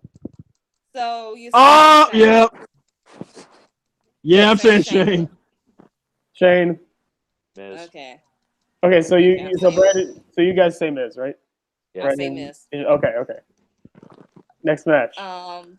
Next match is, I would say, the Raw Women's Championship match. Becky Lynch. Becky 2 belts defending the Raw Women's title against Lacey Evans. Becky. Yeah, The man. Easy. The man. Becky 2 belts. Becky will retain Becky the 2 title. belts. And I think Lacey Evans, after the match, she will attack Becky, give her the women's right, and it's gonna play a factor into the next match. Well, not the next match, but the SmackDown her Raw Women's title match. Because remember, they signed different contracts. And here's the thing: if Lacey does get involved, she better use the correct arm. Yeah. If she does, she better at least hit Becky in the face. Can you not hit her in the hair, please? Not in the hair. I will say, like, this feud, I have been really liking this feud. Lacey has proven that she can hang on a mic as a character, as a heel. She can garner heat. She has been doing excellent in this feud. She has. And thankfully they dropped that, the whole recurring favors. Bullshit. Yeah, so that helps. Ooh, because that made her sound like a huge thought. And I mean, they should give it to. Never mind. But yeah, definitely, it's been a good feud, and honestly, Lacey has gotten more heat than Charlotte has. Yeah. Charlotte has not been getting many reactions lately. It's just like probably because they overbook her to death. Probably because they overbook her to death, and they have her lose to Becky all the time. That's the reason why at first I said Charlotte's going to beat Becky, but I don't even know anymore. I think Becky's retaining both. So then we get to Roman versus Elias, a singles match. Roman all day. Do we think Shane will interfere and cause him to win? No, Shane will win. No. Shane is going to beat Miz and he's going to dip. No. Even if Shane does get involved, Roman will fight both of them off. Roman's win. Okay. Money in the Bank women's ladder match. Oh, we have Natalya, Dana Brooke, Naomi, Bayley, Mandy, Ember, Nikki Cross, Carmella. Whoever wins is your Miss Money in the Bank. Can I go first? Damn, this is going to be hard. This has been the hardest one, but you know what? I will say this. You get 2 picks. You get 2 picks. And I'm going with the bad one because I want to play it safe. Mandy Rose is winning. Okay. First pick is Mandy Rose. Second pick. Brandon? Oh wait, you said 2 picks. You get 2 picks per your choice. So I get another pick? Okay, Mandy and Bayley. Yeah. Who you think will win, who you want to win. I think Mandy will win. I want Bayley to win. Okay, so yeah, I think Mandy will win. Also, surprisingly, I have the unstable midget winning.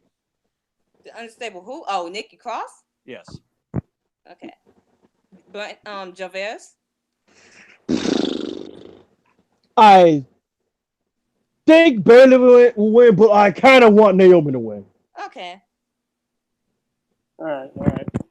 And I'm saying Bayley will win. Okay. And my dark horse pick is not even who I want to win. It's who it's going to be a shocking moment if she wins. Dana Brooke. Yes. Okay. I think if they're going to go with Dana, it's going to be the biggest, like, oh my God because no one's predicting her to win. Everyone's questioning why she's in this match. Is she's going to be taken out the match via someone else? Why is she all of a sudden getting this push?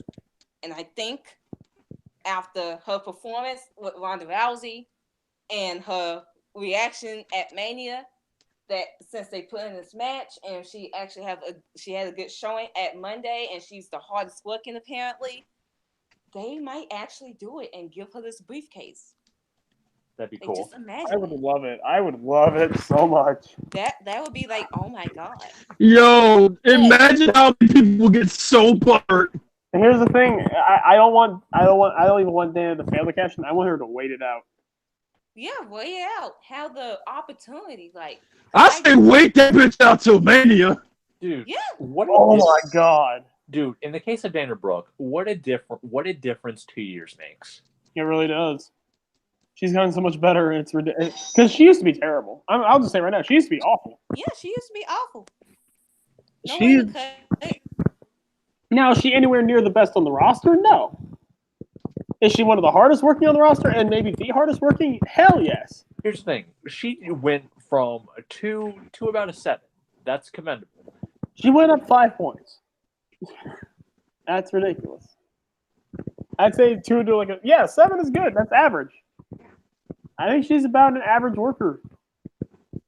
And I think she can, and here's the thing, I think she could get better. I think she's gonna get better. Yeah. But yeah, so me and Brandon, okay, so Brandon, you want Nikki Cross to win, right? Yes. And you have Mandy winning, right? Yeah. Yes. So me and Brandon have Mandy. Jarvis, you said you have Mandy?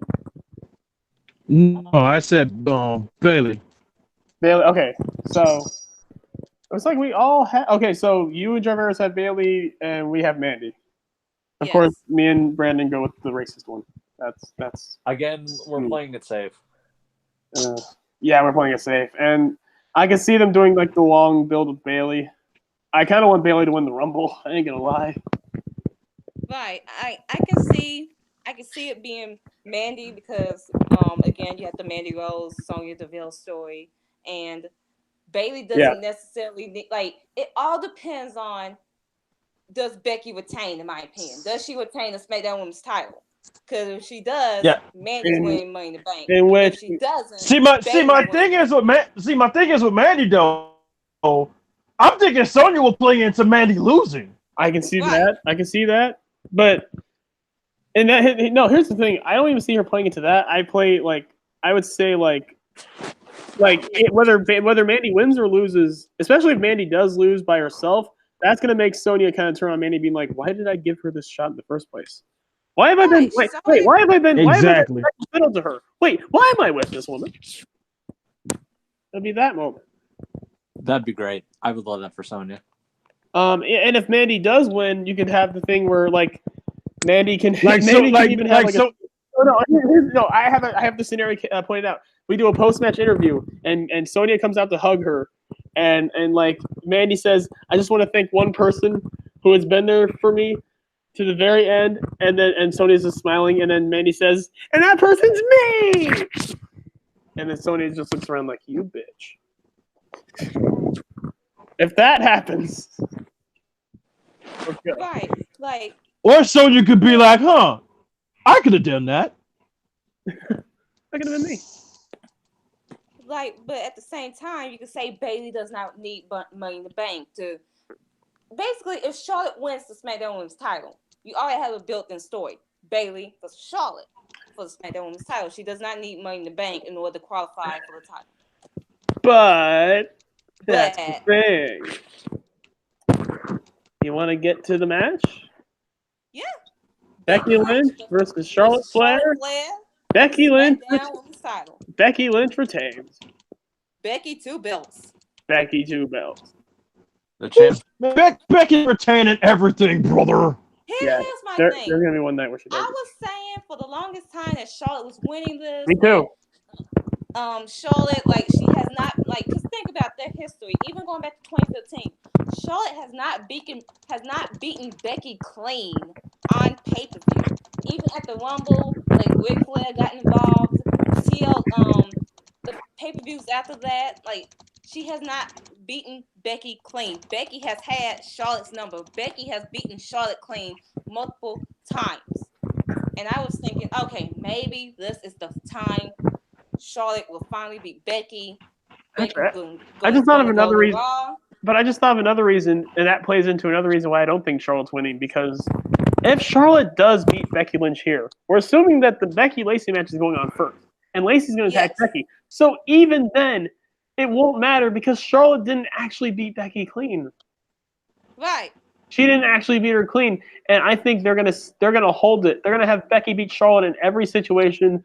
Because Charlotte lost to Becky, even if it was by DQ. She lost to Becky when Becky had one leg and one arm.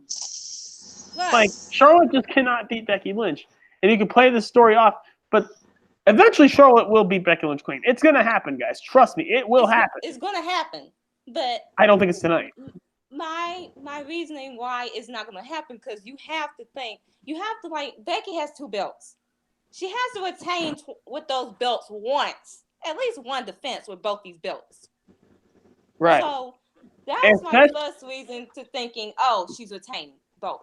Right. Then you have the fact that Charlotte's still tall this, not just Monday, but Tuesday. Okay, that's another reason. Then you have the fact that WWE is airing a 24 special about Becky Lynch and her journey to WrestleMania. And that's the big one. And yeah, Becky's retaining both. This is her pay-per-view. This pay-per-view is going to be her pay-per-view. The poster. She's the poster. She's like literally the queen. Poster. She's the queen in that poster.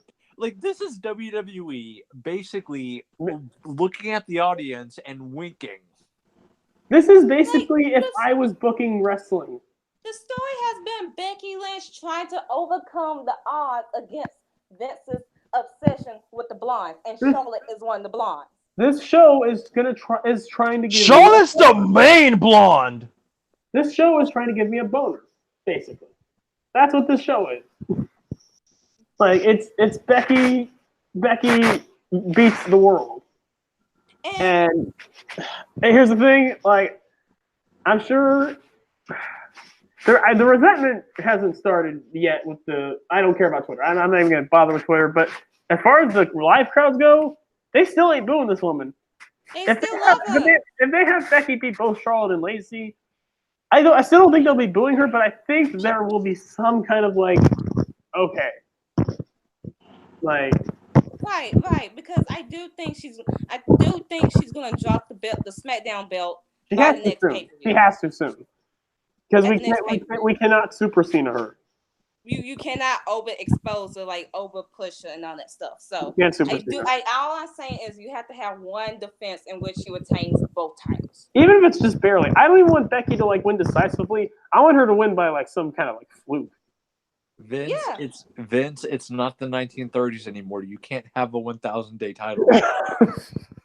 I mean, no matter how hard you try. Because you cannot just have. Here's my reason. You cannot just have Becky win both belts at WrestleMania only to drop one of them on her first defense.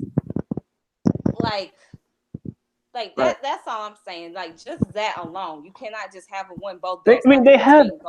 They have T-shirts based on Becky 2 belts. Right. T-shirts. After the first defense, you're good. Yeah. Right, yeah. After that, you could drop it, and not only that, you have Miss Money in the Bank.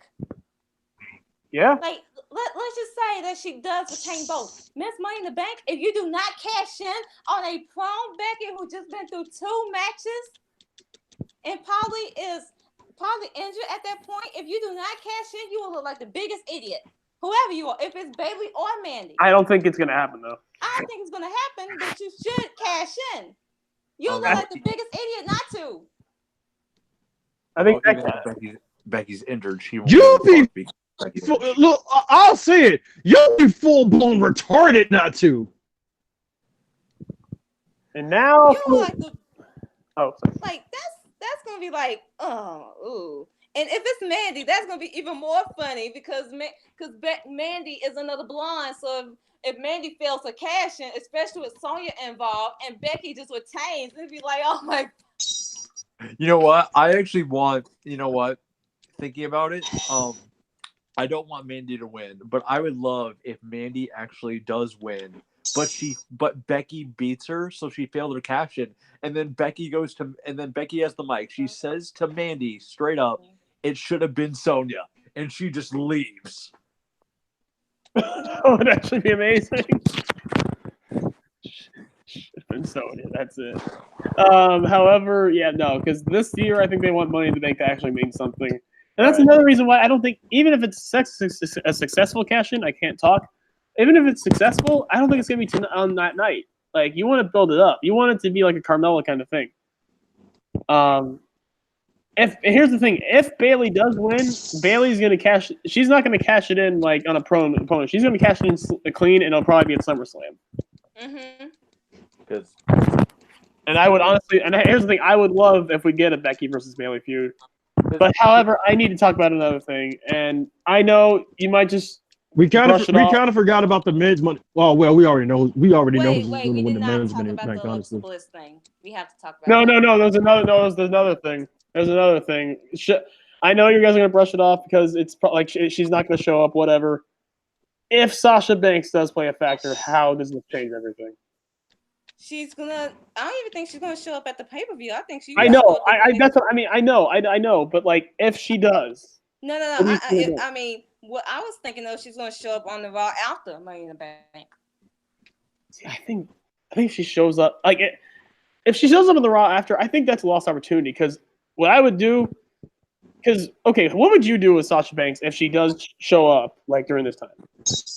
Okay, if she shows up at Money in the Bank, I don't think she's gonna show up in the ladder match, in the Money in the Bank match. I think she would show up after Becky Lynch retains both titles. After the Charlotte match. And she attacks her. Yes. She attacks her That's from what behind. I want. That is literally that I am almost praying for that to happen. Rumble return from 2016. Basically Seth Rollins returned from injury at Extreme Rules 2016. Basically that. And dude, the pop. Here's the thing: people saying Becky Lynch is still getting all the reactions from the crowd and still positive. I believe if Sasha Banks attacks her, that crowd is going to pop like crazy, and there might be a split crowd. That's all you have. No, don't cut a promo. No, just attack her. Just attack her. Don't even come out in merchandise. Just come out in your street clothes. Just like come out as Mercedes. Don't even come out as Sasha. I want a brand new Sasha Banks. I want this to be like a brand new Sasha Banks. And she doesn't even need to dye the hair. Just let the black hair flow. The black hair is perfect. I'm tired of the purple hair. Just if anything, just come out with the black hair. Like I know it probably won't happen because I'm not gonna try to give it too much energy, but I am begging to the wrestling gods, we need this feud. I mean, first and foremost, I want Sasha Banks to be happy, but she's been happy. Again, Sasha and Becky to this day still had the most underrated match at an NXT Takeover. Then still to me the best. I mean, I know Sasha Bayley Brooklyn is probably the best, but my favorite match of all time is still the Sasha. Definitely the best. Definitely one of the best. And like I said, it's underrated. Not a lot of people talk about that match. And as great as Sasha Bayley is, and it is the better feud, it's probably the best women's feud in WWE history, at least on NXT. They've had so much history. I think the Sasha Becky thing would be better now because they haven't touched since 2016. Yes, 2016. That's what would make this better. Because if you do Sasha versus Bayley, it'd be great. But Sasha Becky is fresh. All Becky has to say is that, you went and quit and took your ball. Meanwhile, I became one of the biggest stars in the past year. You lost your edge. No, here's the thing: Sasha Banks can tell Becky Lynch you've lost your edge since becoming champion. You're basically the CM Punk promo on John Cena, being like, "You are what you hate." You used to fight against the standard. You used to fight against the norm, but now you are the norm. You are the machine. You are the top guy. Like, it's not about blondes. It's about who's been the chosen one. Becky could be like, I never quit the sport because I did not want to lose. I thrive on losing and all this stuff. You couldn't handle one loss and you decided to leave, and now you're back and you want an opportunity. And then Alexa Bliss comes out and insults both, and then Sasha and Becky both beat the shit out of her. Yes. I mean, speaking Skip me. of Alexa Let's Bliss. get into it. Oh wait, no, we still have more of the card. Damn it, we got the men. I mean, no, we can talk about it because it does involve Money in the Bank, and she was in the Money in the Bank You're ladder right. match, and now she's You're taking right. out. AJ making good So points as always. Alexa Bliss, she was in Miss Money in the Bank's ladder match. She was in the match. She was more like people thought that she was gonna win. I didn't think she was gonna win. I just thought she might have possibly was gonna be one of those people like, oh, she's getting up the ladder. I'll be like, she's not gonna take a bump.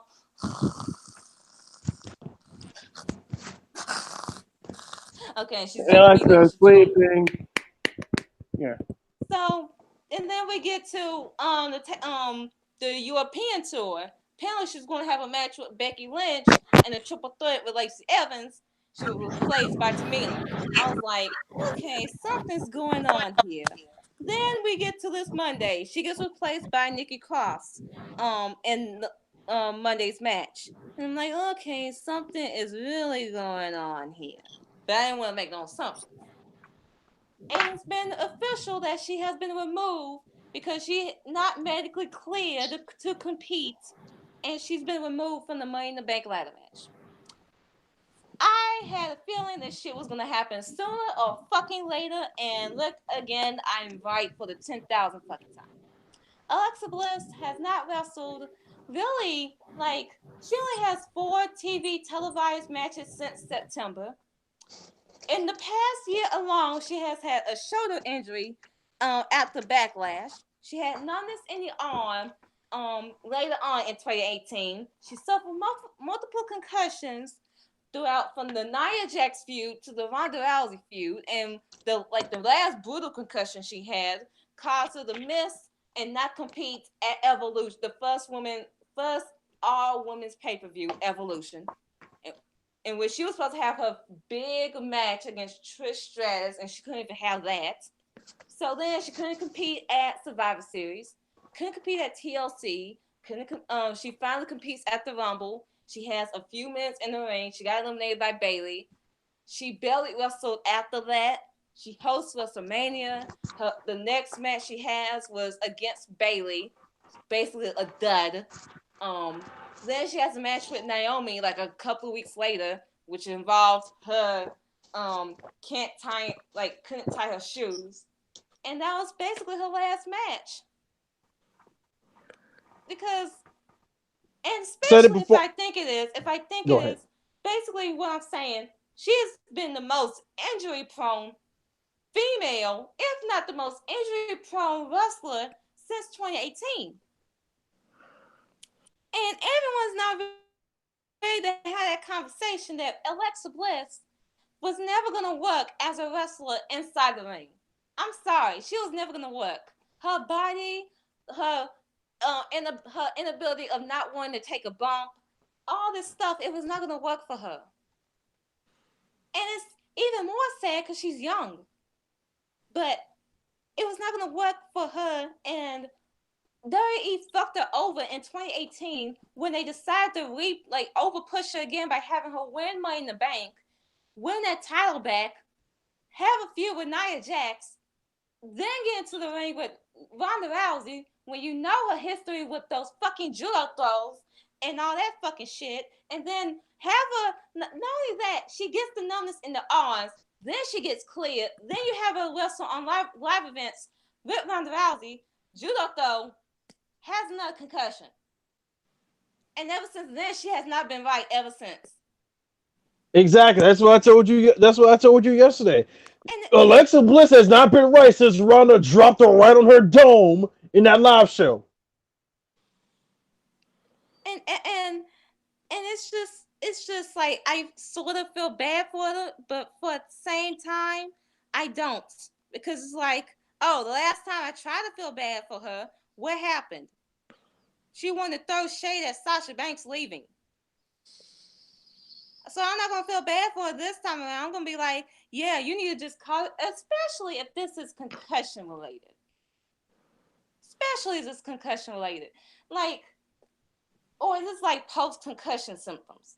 You need to just call it a career. It was never gonna work for you in the fucking ring. You want to make excuses left and right why you did not want to take a bump. And yes, it may be related to your body because your body can't take it. But at the end of the day, you would like if your body can't handle you taking a bump, you shouldn't be in the ring. Period.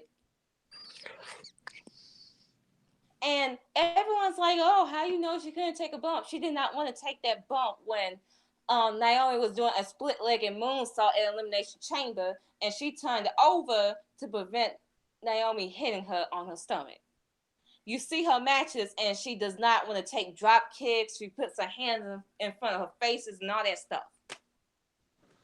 She did the least amount of work in that Money in the Bank women's match. And yes, you could claim that's her and heel tactics, but that's still fucking bullshit. And I do not like part of it is on WWE and part of it is on her. Cause they over pushed the fuck out this fucking woman. 5 title reigns. She got the Money in the Bank. She got the Money in the Bank win. She got to win every fucking stipulation that was for her. She got everything over Sasha and Bayley. She got the match versus Sasha over Sasha and Bayley at Mania 34. She got that while they had to settle for pre-show. Meanwhile, and not only that, we gotta put some blame on Ronda Rousey too, because while it was warranted for everyone to come for Nia Jax when she injured Becky Lynch, right? Like we all came for this bitch fucking hit. She had a closed fist to the face and everything, and it was warranted. I don't believe in fat shaming, don't do that, but it was warranted to criticize the fuck out of her and for injuring everyone left and right. But barely anyone came for Ronda Rousey when she judoed the Alexa on her fucking head, and that might have been the straw that brought the camera back when it came to Alexa Bliss in the fucking ring. Yep. No one's coming for Ronda. And everyone's like, "Oh, that's one injury." Okay, one injury. It doesn't matter. It's Sasha, still an injury that pretty much ended this girl's career. And here's the thing. Let me talk about this because it comes to the Alexa fans. I do feel sorry for Alexa personally. As Alexi Kaufman, I feel sorry for. But however, the Alexa Bliss fans, I don't, because aren't these the same people that kept bitching about Sasha Banks being quote unquote injury prone? Aren't these the same people that laughed whenever Becky Lynch got injured or Bayley got injured and all that fuking shit? And Which then we gotta Alexa get to. was going to SummerSlam. Which we got to get to Nia Jax today, by the way, pretty soon. No. I do not feel bad for the Bliss fans here. And I'm not going to shed 2 tears for Alexa Bliss because at the end of the day, sis, you kind of reap what you sow. Because you want to throw shade at Sasha Banks because she wanted to leave.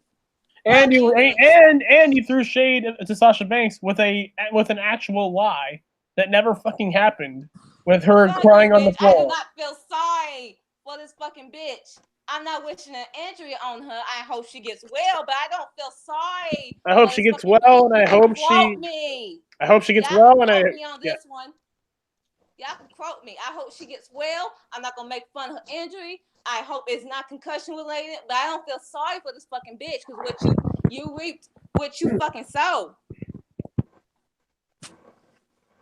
If you actually learned how to get fucking safe.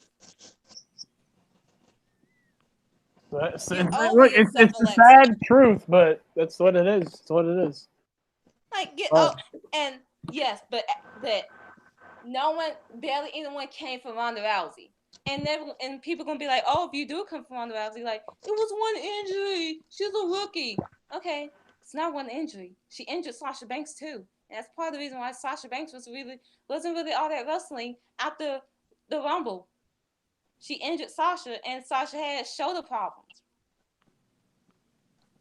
There's no reason why she should be doing those judo throws. And there sure as hell should be no excuse for Nia Jax. Definitely no excuse for Nia Jax. This is WWE's fault because they wanted to push her again in 2018. Nia Jax wants to joke about Becky Lynch taking the ratings. No, okay, let's get to Nia Jax here. Let's get to it. Look, let me just start with it. I understand there's not much banter you can do against Becky without looking like a complete tool. And No, look, no, no, I, 'cause to me, cause it's the still better than the cause bully thing, but cause still, this is bad. Because the argument is that Becky brought up Nia Jax for no reason. That Becky Lynch, Which always she has really did. She kind of did, but she kind of didn't at the same time. right, yeah.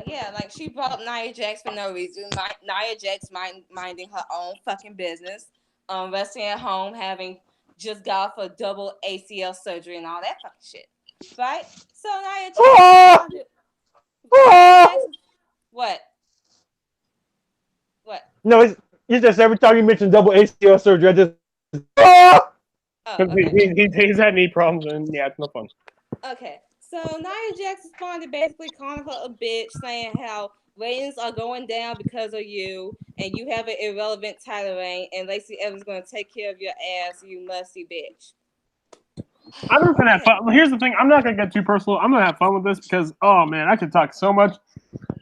I mean, can we bring up your? If we want to be real technical, the reason that the ratings are down is because WWE insists on putting Baron Corbin in the main Baron event. Corbin's a big reason, and also Nia Jax. How did your title reign do for Nia ratings? Jax, I didn't even remember what the fuck happened in your title reign. Despite okay, how are you want to talk about irrelevant title reigns when you had one of the most irrelevant women's title reigns in recent history? Your title reign basically represented the dark ages of the women's revolution around in 2018. The early Here's the thing. Nia's title reign was used as a Be a Star campaign, and it failed miserably.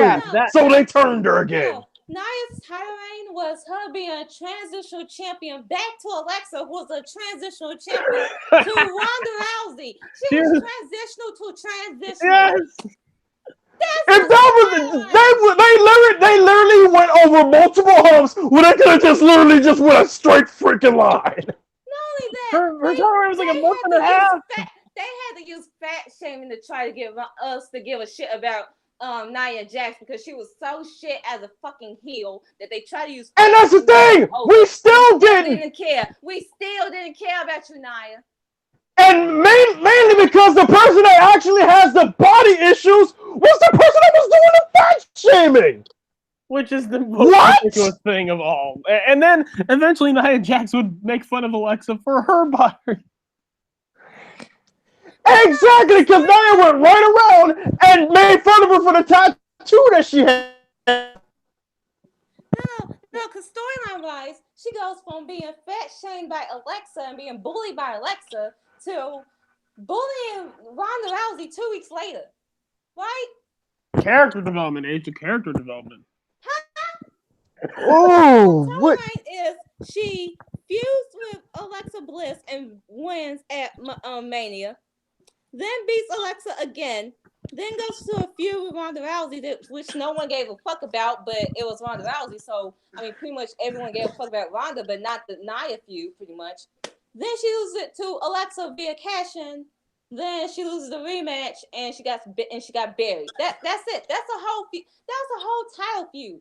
And that was irrelevant. No one cared. It was a big fart. It happened. No one cared. At least Becky's main event. At least Becky's main eventing shows with the title. At least Becky Lynch is actually relevant. At least Becky Lynch is making news. Dude, at least Becky Lynch got a reaction while she's champion. Ooh. Did Nia get booed at one point when she was champion? When she was kind of Be a Star campaign? Yes, she got booed out of the building. And she was the face. And again, that was the only time Nia got a reaction throughout that entire title reign. She got booed for telling people not to be a bully. She tried to do a Be a Star campaign and got booed out of the building. And WWE looked at that and was like, oh, we done goofed. We need to get the belt off her. No. They look at this first as, oh, we need to turn her heel, then get the belt off her. You basically... And again, instead of doing a straight line and just going ahead and giving it to Ronda, they decided to go over several humps.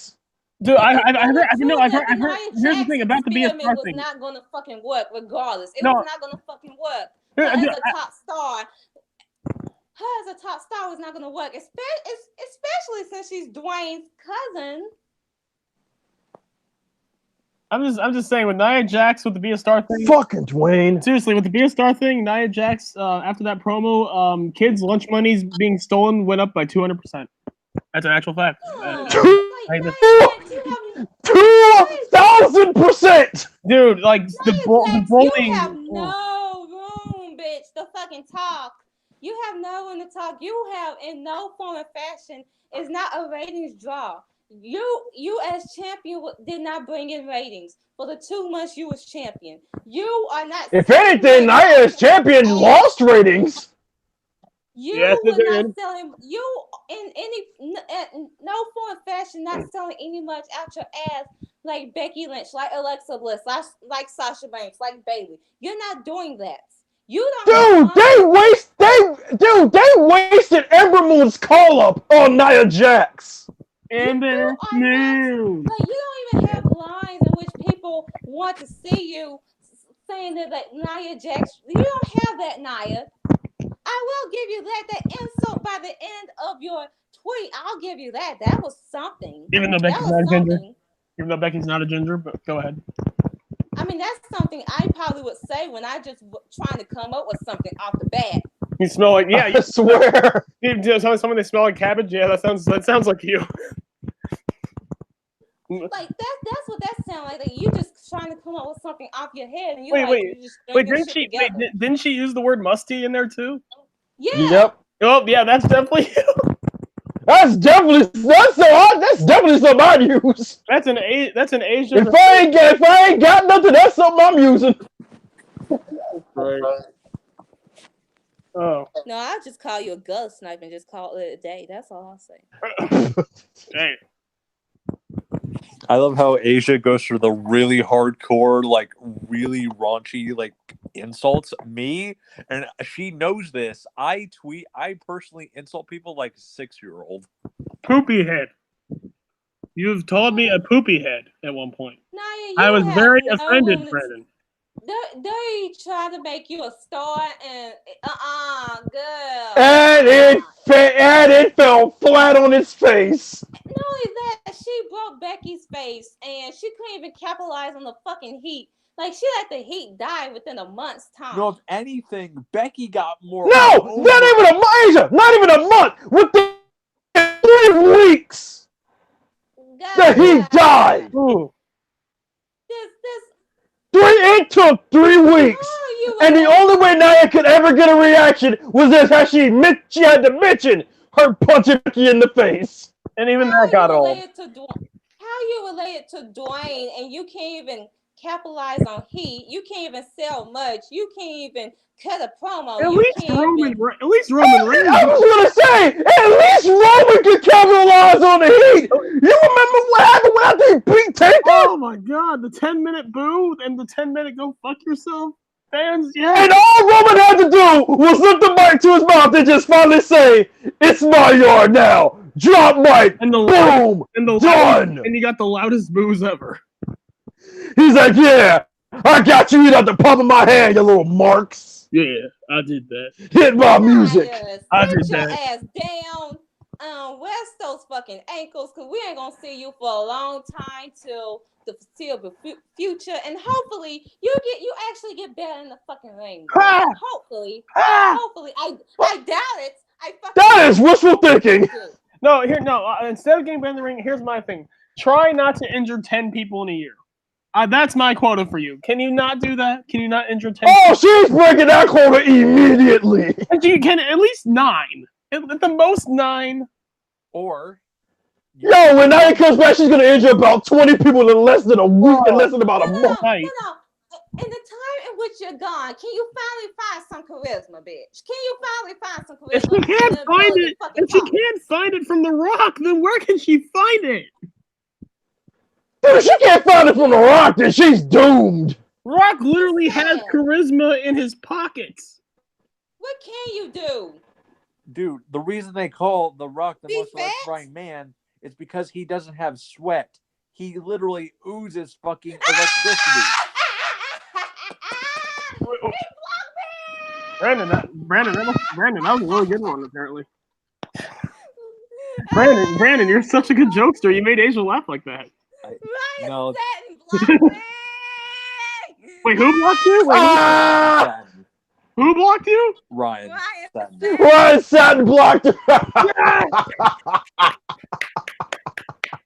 Woohoo! Asia. So, ladies and gentlemen, let's interview Asia Anthony. How proud are you of being blocked by Ryan Satin? All I told him was that you owe Sasha and Bailey an apology because Billy Kay, Peyton Royce, now Kathy Kelly, and McCartney said you was a fucking liar. And McCartney's still waiting to run that man to fade. What I called him a cunt, and now he's officially blocked me. That'll do it. And Asia, what do you have left to say to this cunt who has blocked you? Thank you.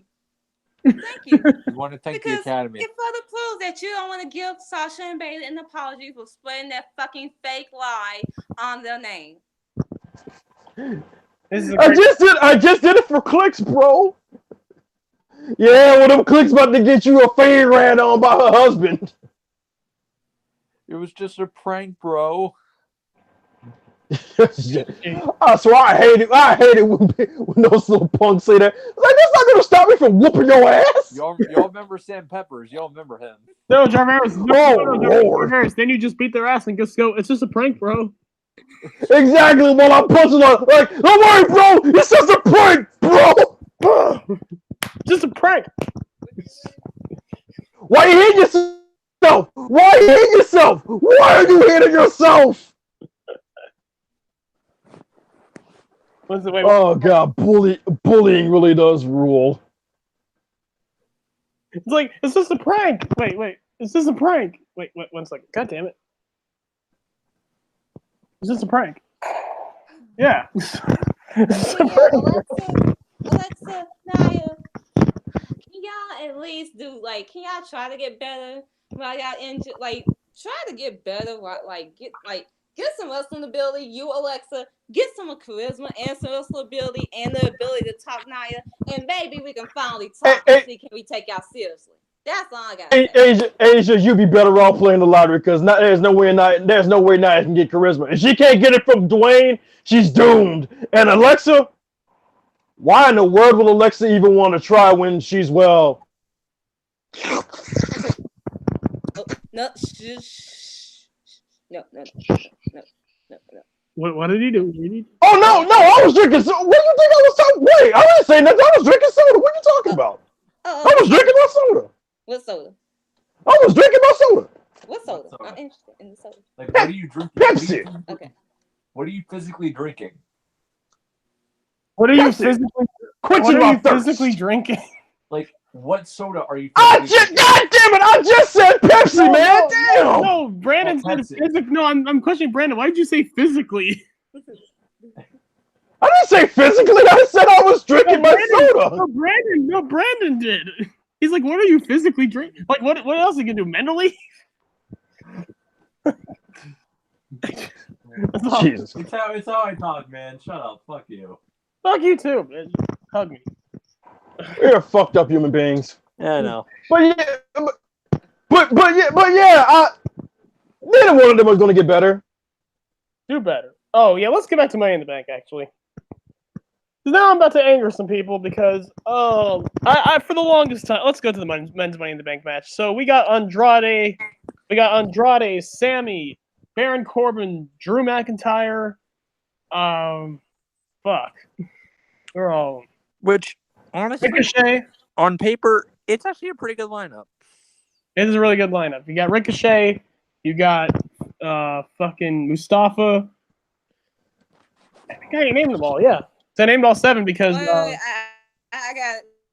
You got Sami Zayn, Ricochet, yeah, Drew, Baron, Ali, Finn, Andrade. The only 2 I missed were Finn and Randy Orton. But okay, actually, you guys go first because I got my pick. You guys go. I got Andrade. I got Andrade too. I Aisha? have Andrade. I have Sami Zayn. Fuck you. Really? I have Sami Zayn. I think he's winning it. Hey, Cliff. Sammy, Hey, You Cliff. know what? I'm changing my choice is Sammy because who was out to say Sammy was about to grab the briefcase, and then Braun shows up. Why? Well, Why else would he be in this match?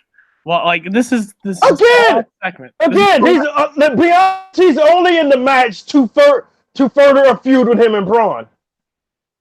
And to further a feud with Braun, but like at this point, Sami Zayn's feud isn't with Braun. Sami Zayn's feud is with the people. Yeah, but he took Braun's spot, so Braun's going to cost him. And last Tuesday, remember who attacked Kofi Kingston? Sammy. Kevin Owens and Sami Zayn. I think the Sami Zayn character is building up to something, and it has to be something because his whole feud is with the people, right? Yep. I think he's winning this briefcase. I don't think it's going to be tonight, but I think either Extreme Rules or SummerSlam, Sami Zayn's cashing in on Kofi. See, again, you keep glaring over the big Braun thing. This guy, okay. I'm thinking you're going to keep him for the Braun thing, have his feud with Braun and at Extreme Rules. But I think after the Braun thing, something tells me they're going to give it to Zayn here. I want Andrade. Here's the thing: I want Andrade. That's the pick I want. I think they're going to give it to Sammy though. They're not giving it to Sammy. I don't blame you. That's the pick that I knew was going to make everyone mad. But I gotta go. No, I'm not mad. I'll be fine with Sammy winning. Don't get me wrong. But again, I can't stop looking over the big Braun thing. Yeah. I mean, because if we're gonna root for Sammy, Sammy's gonna climb the briefcase. He's gonna get within arm's reach of it, and then you're just gonna hear Braun, and then Braun's gonna show up. Look, that can happen. Here's the thing: I think they're just gonna resume the feud after Money in the Bank. But you're probably right. It'll probably happen, but it's either gonna be Andrade or Sammy. I think it's gonna be Sammy. I hope if it's Andrade, that's awesome. It should be Andrade because he deserves everything. One person we are not. Dude, man, Andrade needs a push, man. One person we are not thinking of is Drew. Do you think Drew has a chance? I don't think he has. I don't think he's winning it. Drew has a chance, but honestly, Drew doesn't need it. Look at him. Look at him. Right. I wouldn't book this dude right for once, you stupid old man. Right. Hey, Cliff, about your pick, I just want to say I'll see you in hell. Yes. Yeah. I will see you in hell. I will see you in hell. But back to Drew. Drew does not need to win Money in the Bank to become a champion. Again, look at this big dude. He's everything that Vince wants, but for some reason, he doesn't book him correctly. Maybe because Vince still looks at him and is like, "Ha! You got beat up by your ex-wife." I don't even think it's that really. I just because he was booked strong. He was booked strong throughout 2018. He barely took a clean loss. Then the thing with Dolph, that didn't really amount to anything. He lost to Roman, but again, that's Roman. That's Roman's first singles match back. I mean, should you just say the reason why you think? I know your reason. I don't know. I just think I think he's just not connecting with the crowd really. He's not something's off. I love Drew. Here's the thing. I love Drew. I loved his Evolve stuff, but he's just not. Here's the thing. I think he can. Right. I think he can. I just think lately, Traverse, you've heard the crowd reactions. It's been very and it also does depend on the booking as well because they have booked him with Baron and Bobby and all that stuff. That's the biggest thing that's hurting him. They keep booking him, and they keep sticking him with Corbin. But I'm just you're not gonna root for a dude when you keep sticking him with the one person that everyone hates. But I'm always going back to remember the McIntyre promo he had against Cena and no one reacted to that. the feud with Roman, really, no one reacted to the feud with Roman either, and that didn't happen. Yeah, no one reacted to that until Drew brought up the cancer thing, which was stupid. But here's the thing, It was. I admit that it was. I mean, I'm not blaming Drew. I'm blaming the fucking writing because clearly they fucking wrote that for him to fucking say. But here's my thing, like that did not. I don't believe that feud in the end involved Corbin or Lashley. That was just Drew and Roman, and like it just didn't work. And it's like, what the fuck's the problem? Like I know Drew is insanely talented. It's just I think it's just a disconnect. It's a lot of factors. It's a lot of factors. Yeah, there's a disconnect, and there's a lot of factors to play into it, including like the faction they brought him in with. The fact they brought him in with Ziggler didn't help. I mean, they should have just brought him in by himself. I mean, really, yeah, he really should have. Because Dolph Ziggler never. Because the thing was, he was over in NXT. He was over as a babyface in NXT, and then he tore his bicep in that match with Andrade. Over in Full Sail. I remember his match with Bobby Roode, though. I remember the crowd cheering for Bobby Roode for some reason. Well, I could have sworn they were cheering for Drew. It was like remember what Bobby's. Well, remember Bobby has a bitchin' theme song. That's basically the reason. Which I mean, I hated that reign from Bobby Roode, but whatever. That's a whole other story. But yeah, like. Yeah, so some kind of disconnect. I think he can do it. I think he can get it. I don't think he needs money, but I agree with Traverse. I don't think he needs money in the bank for it. I think someone like him, he doesn't need to do a cheap cash in either. Look at him. He can just beat you. If Drew wins, I see Drew being that guy that would do the Kennedy thing. He's like, I'm going to cash this in at WrestleMania. Right. Yeah, because I mean, he's like one of the biggest guys there. He's like he destroys people. I don't see him doing a cheap cash in, Like he'll just beat you straight up. Yeah, he's a guy that would do like RVD did. Look, come up to the champ and be like, hey, I'm cashing this in at this particular pay-per-view, and I'm gonna whoop your ass. And he did. So it's like, yeah, that's what I see happening. So I don't see Drew. To me, it's either gonna be Kofi or Andrade. A dark horse pick for me would be Mustafa. You mean Sammy or Andrade? Yeah, it's Sammy or Andrade, but my dark horse would be Mustafa. And fuck Corbin, he ain't winning that. Can we just all say that? Corbin ain't winning this. Fuck Corbin. Fuck Corbin. Mm-hmm. Of course not. He will get a title shot eventually. God help us. But he won't win Money in the Bank. And Randy Orton, fuck Randy Orton. So let's get to the title matches. To me, these are the two easiest ones on the fucking card. Can we just say it? Both champions are retaining. Yep. Yeah. Kofi's retaining. Seth's retaining. They're both winning clean. Boom. Although I will say with the Kofi thing, I think after the match, here's my scenario. I think if Sammy wins tonight, I think Sammy will try to cash in at Money in the Bank. But before he can cash it in, Big E is going to return and fight him off. Like Kevin and Sammy.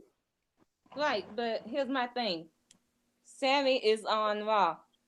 You can't cash in. Wild card. No. You will have to cash in on the Universal title. You can't do that. No, he can cash in on whatever title he wants. No, you have to cash in. Because from what I've heard so far, I haven't heard them say anything about the Money in the Bank rules changing. But no, wait. You have to cash in on the brand you on. You have to cash in on the brand you on. So it's weird how the Rumble you can pick whatever champion you want, but not Money in the Bank. I mean, that makes no sense. That makes no sense. It's like, especially since there's not there's too many in the Bank matches, but they're from all brands, so that makes no sense to me. Whatever. That's their rules, I guess.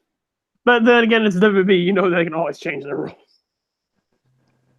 Right, but again, even then, it's a Raw guy. It's a Raw guy. A Raw guy cannot cash in on a SmackDown title. You know what? Even that, actually, no. I can't even say that Sammy's going to cash in on Seth because I think Bray Wyatt's winning it from Seth. Shit. Fuck, I'm going to have to go. No, I'm staying stubborn. I'm saying Sammy wins. I'm saying Sammy's winning. I'm staying stubborn. I'll stay stubborn. If I'm wrong, I'm wrong, and that's cool.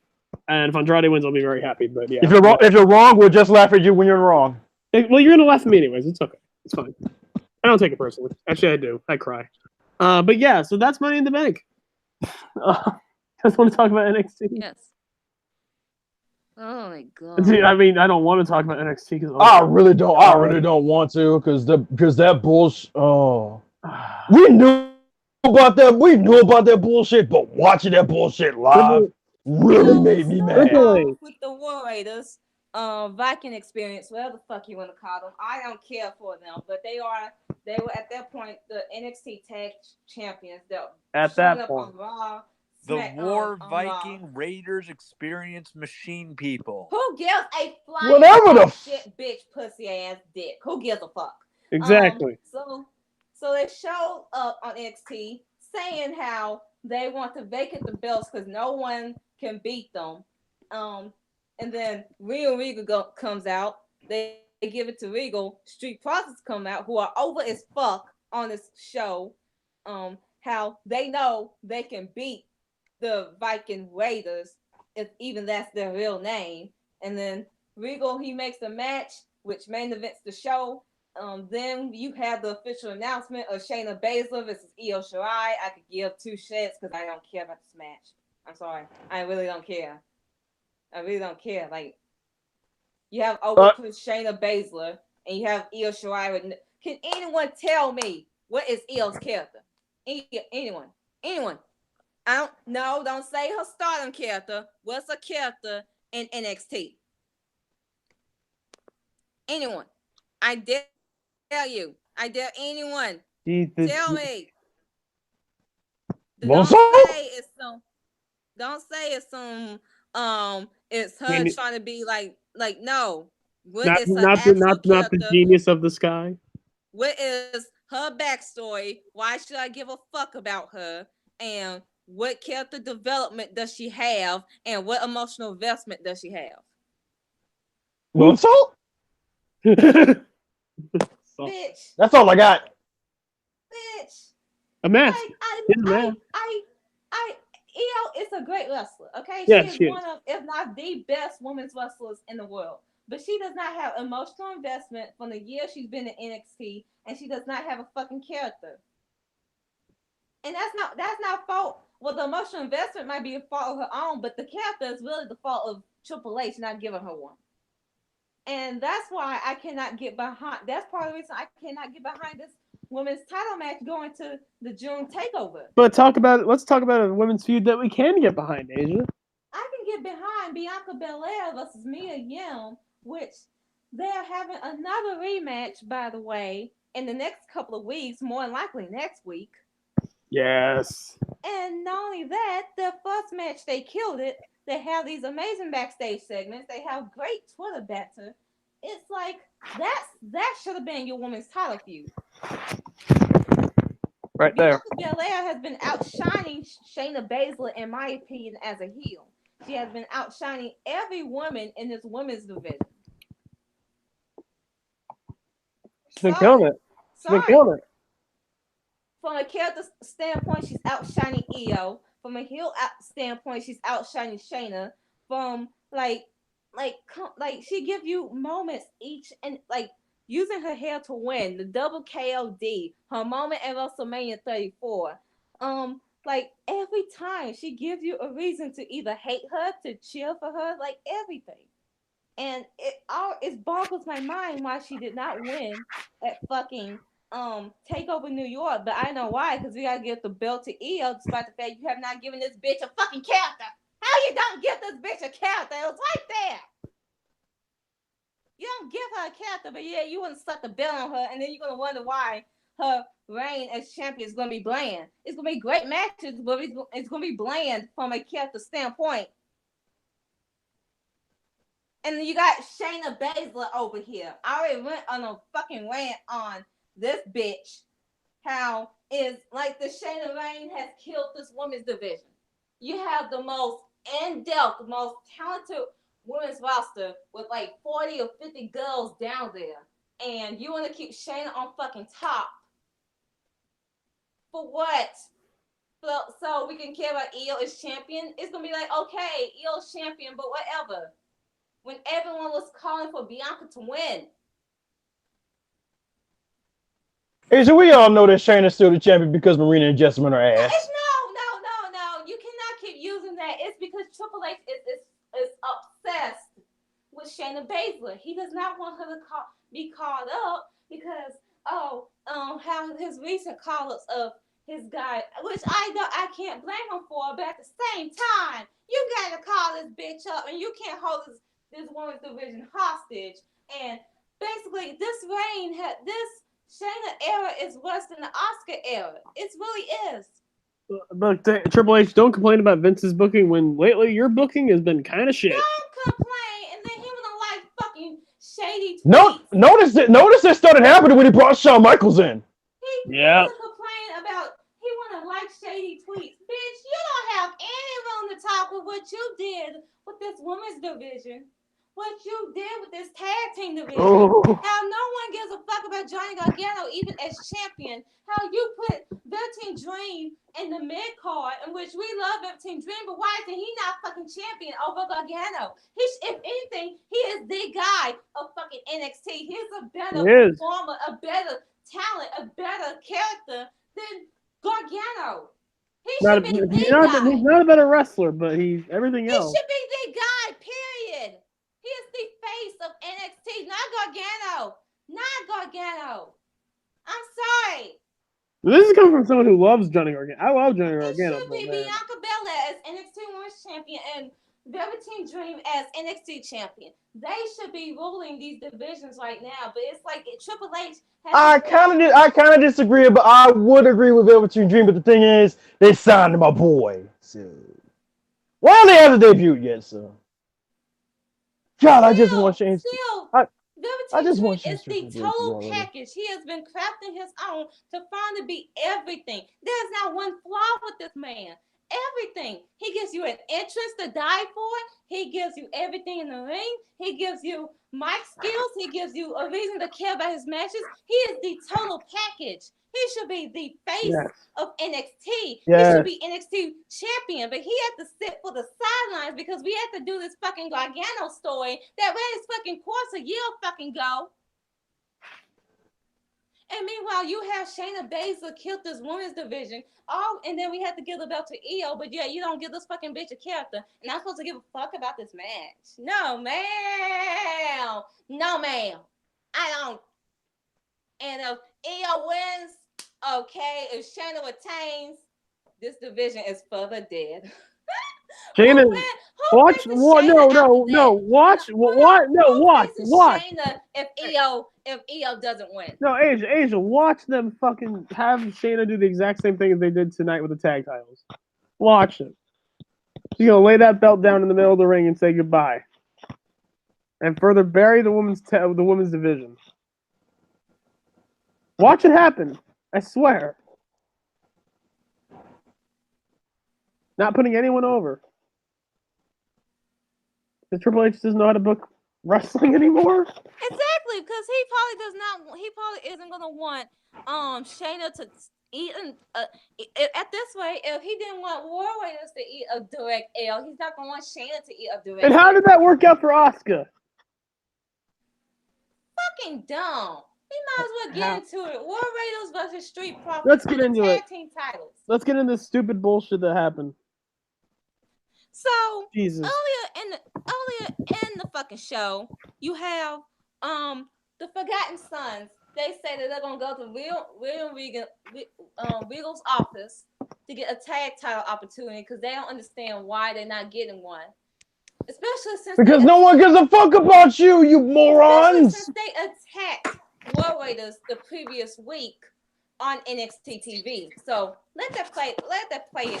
You're boring as play a factor to what I'm gonna say later on. So you get War Raiders, you get Street Profits. For the 3 minutes they had a great match. The like every near fall that the Street Profits had, the crowd was getting behind them. They wanted them to win. They in the main event. It's the last show that the War Raiders gonna have. You think the title change is gonna happen? You think that, right? No. Not even But 10. no. Not even What 10. No, happens? no, The no, Forgotten. not even 10 minutes. Not even 10 minutes. Not even 10 minutes. Street Profits, and this goes on a fucking DQ. Hey. Not even 10 minutes into the match, by the way. This match went in maybe 8 minutes. 3 minutes. 3 minutes? 3 Yeah. minutes. 3 minutes. This had no time. Immediately. This is War Raiders' last match in NXT. It went 3 minutes. 3 minutes. You shit. Because we gotta give the Forgotten Sons something to do. No one Fuck cares about the Forgotten those dudes. Sons. Nobody cares about the Forgotten Sons. Do I have to say it again? The only people who care about the Forgotten Sons are John and Asher. Well, forget about Asher and John. Sometimes I question him. Jackson Riker is fucking garbage. He was better as Gunner. No, he was not even better as Gunner. He's Not fucking Gunner. He sucks only as this. not only that, then Oni and Danny Bush, they come out. Then it's like a tag team brawl. Then you have Street Profits. They attack the War Raiders. They have them down. Count for like a fast count by Dawkins, and then they run up the ramp. Then War Raiders, they attack the other two teams, and then they lay down the belts, and that's it. They vacated the fucking belts. So you telling me you have your tag team vacate the belts For the Forgotten Sons. on a fucking DQ? Because of the Forgotten What type Sons. of fucking bullshit is fucking that? Because of a On jobber fucking tag. DQ. Because of a jobber tag team with a jobber who fucking sucked in TNA and he sucks now. That is some raw booking at its finest. No, that's not even raw booking. That is WCW booking. No, that's not Oh, WCW booking. No, that's 2000 WCW. That's a Russo book. That is vintage Russo booking. No, because everyone will be like, well, you can't have War Raiders taking it. Okay, fine. Yes, you can, because here's the thing. War Raiders are still be credible. Why? Because of their debut night, they beat the Raw Tag Team Champions. You could book the War Raiders looking strong, even in fucking defeat. Having them kick out on multiple finishers and all that fucking You've shit. done it. You can have them look strong in fucking defeat. Even then, remember how Forgotten Sons attacked the War Raiders No, I don't. last No, I week? don't, because I forgot about them. Well, they did. Okay, they should have came out in the opening segment and say, "Hey, we attacked you last." Not only that, the War Raiders just basically forgot about that. They didn't even mention that in the opening segment and just said they just want to Because the belts. They know forgettable. They know that shit. It's like they literally got beat up. They got him. It was like, hey, did we get hit by some fleas or something? I don't I know. want to know who we're talking about. But what you should have done in the opening segment, after the Street Profits come out, they made that challenge. The Forgotten Sons should have made stake their claim to the belts, and then you have in the night you have in the main event, Forgotten Sons, Street Profits, the War Raiders for the tag titles. Regardless who wins between the Street Profits or the Forgotten Sons, you didn't have to have War Raiders take the direct L, and that could have been a send-off. You have them vacate the belts on a fucking DQ finish. Hey, but Asia, here's the problem. Asia, here's the. But Asia, on a fucking DQ. That's their last appearance. Asia, here's the problem. That would have made sense, and apparently, according to the Forgotten Sons, they're idiots. Who are the They don't know how to Sons? make sense. Who are the Forgotten Sons? You want to know who the Forgotten Sons are, Cliff? I'll tell you who they are. They're a stable of Genettis. That's all they are. A stable of freaking Genettis. Honestly, I didn't want to know. I just asked that just to, yeah. Well, I answered your question, and the fact that I said that, that's disrespectful to Marty Jannetty. Marty Jannetty was better than this. Because at least Marty Jannetty had talent. Marty Jannetty on drugs was better than this. Oh, God, you're right, because at least he had a 5-star classic with Shawn Michaels that one night. Exactly. What 5-star classic has Jackson Riker had? If Vince did any type of bullshit similar to this, everyone in their fucking mama would be on his head, which is rightfully so, because Vince would do some shit like this, but no one was talking. No, here's the thing, Asia, here's the thing, I hate to interrupt you, but here's the thing, Vince wouldn't be this stupid. Vince would at least try to make this make sense. Ooh, I'm Jackson Riker. I have a beard and I look like a goddamn Sons of Anarchy reject. Fuck you. This makes no sense on any form of, because your champions, whoever wins at that June takeover, gonna look second rate. Yeah, they pretty much buried the division. This looks so dumb on many. It would be one thing if War Raiders retained and then they vacated the belts. It'd be one thing as that. Okay, I still have a problem, but fine. But on a fucking DQ finish. Here's my top five Jackson Riker matches. Number 5, Jackson Riker versus me turning off my TV. Bitch, Number ain't nobody 4. got time to be talking about Jackson fucking Riker when I'm talking about vacating the belts on a fucking DQ. This is fucking dumb. It's stupid. This is Here's dumb. the thing. No matter how you try to paint this. This is dumb. What the fuck? I have a question. I have a question though. On the fucking internet is saying anything about this. Meanwhile, it was Vince.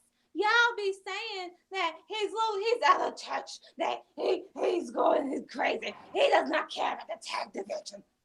And again, Vince isn't this stupid. He wouldn't have done this. If he would have, he would have did it in a way that made sense. Like, are you kidding me?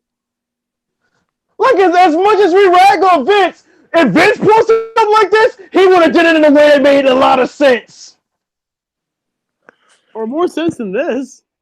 Exactly. Yeah, Jackson Riker. This was just retarded.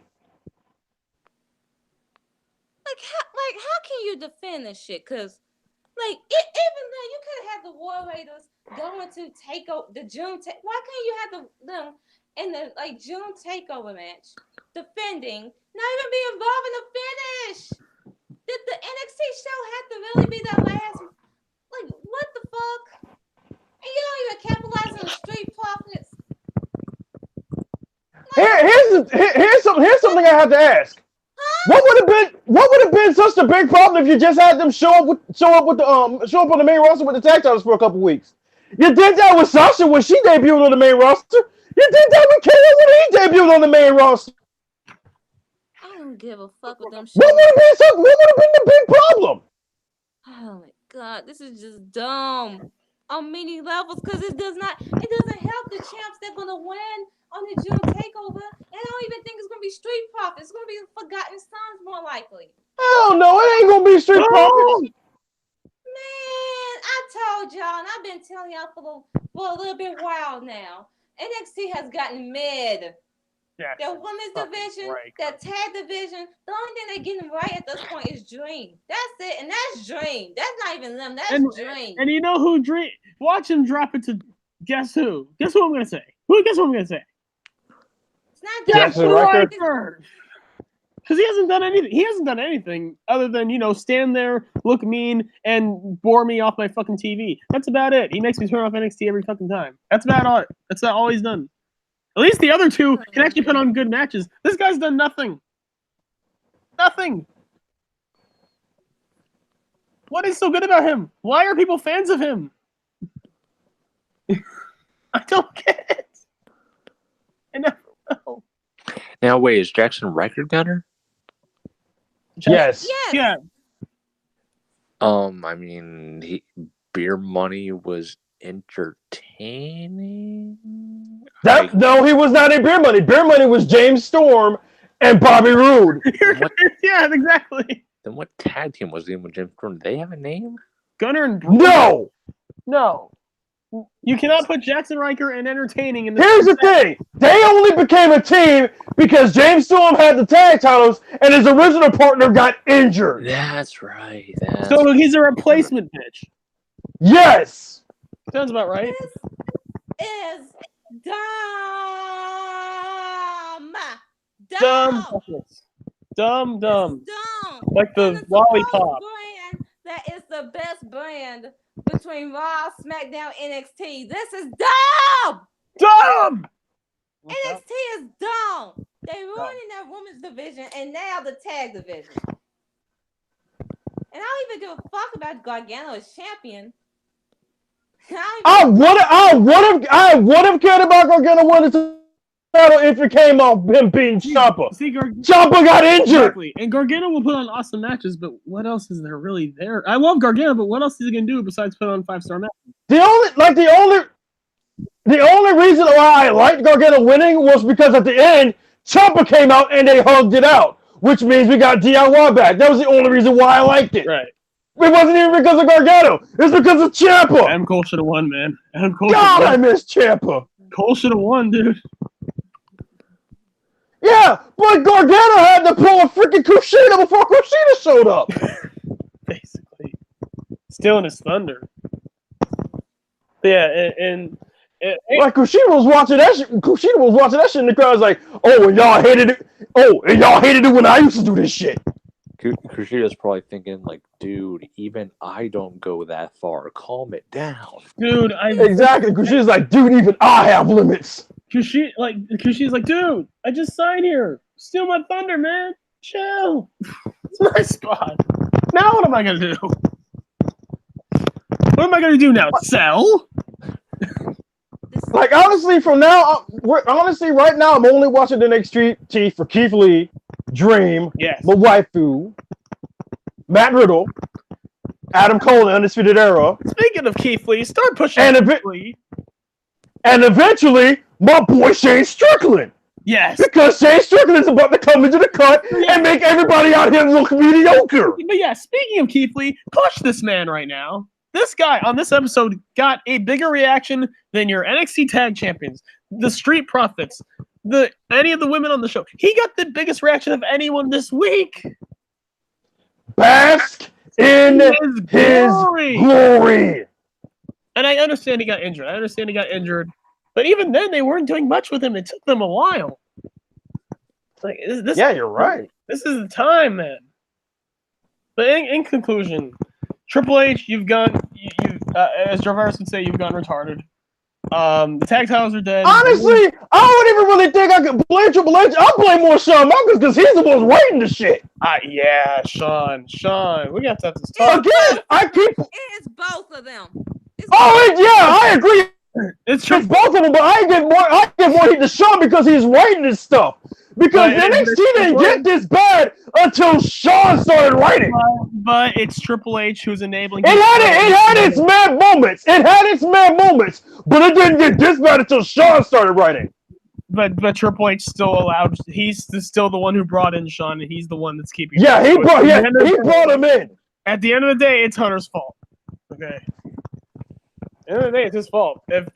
If he knows Shawn's not doing right, he would have taken him out. But since he's his best friend, Well, meanwhile, the lone Shane Marks is just casually just sitting here, basically, alone. Yeah, I sometimes, man, I feel bad for you because you just be on the receiving end of all of our shit. Right. And it's not me. Meanwhile, when it's not me. I know that.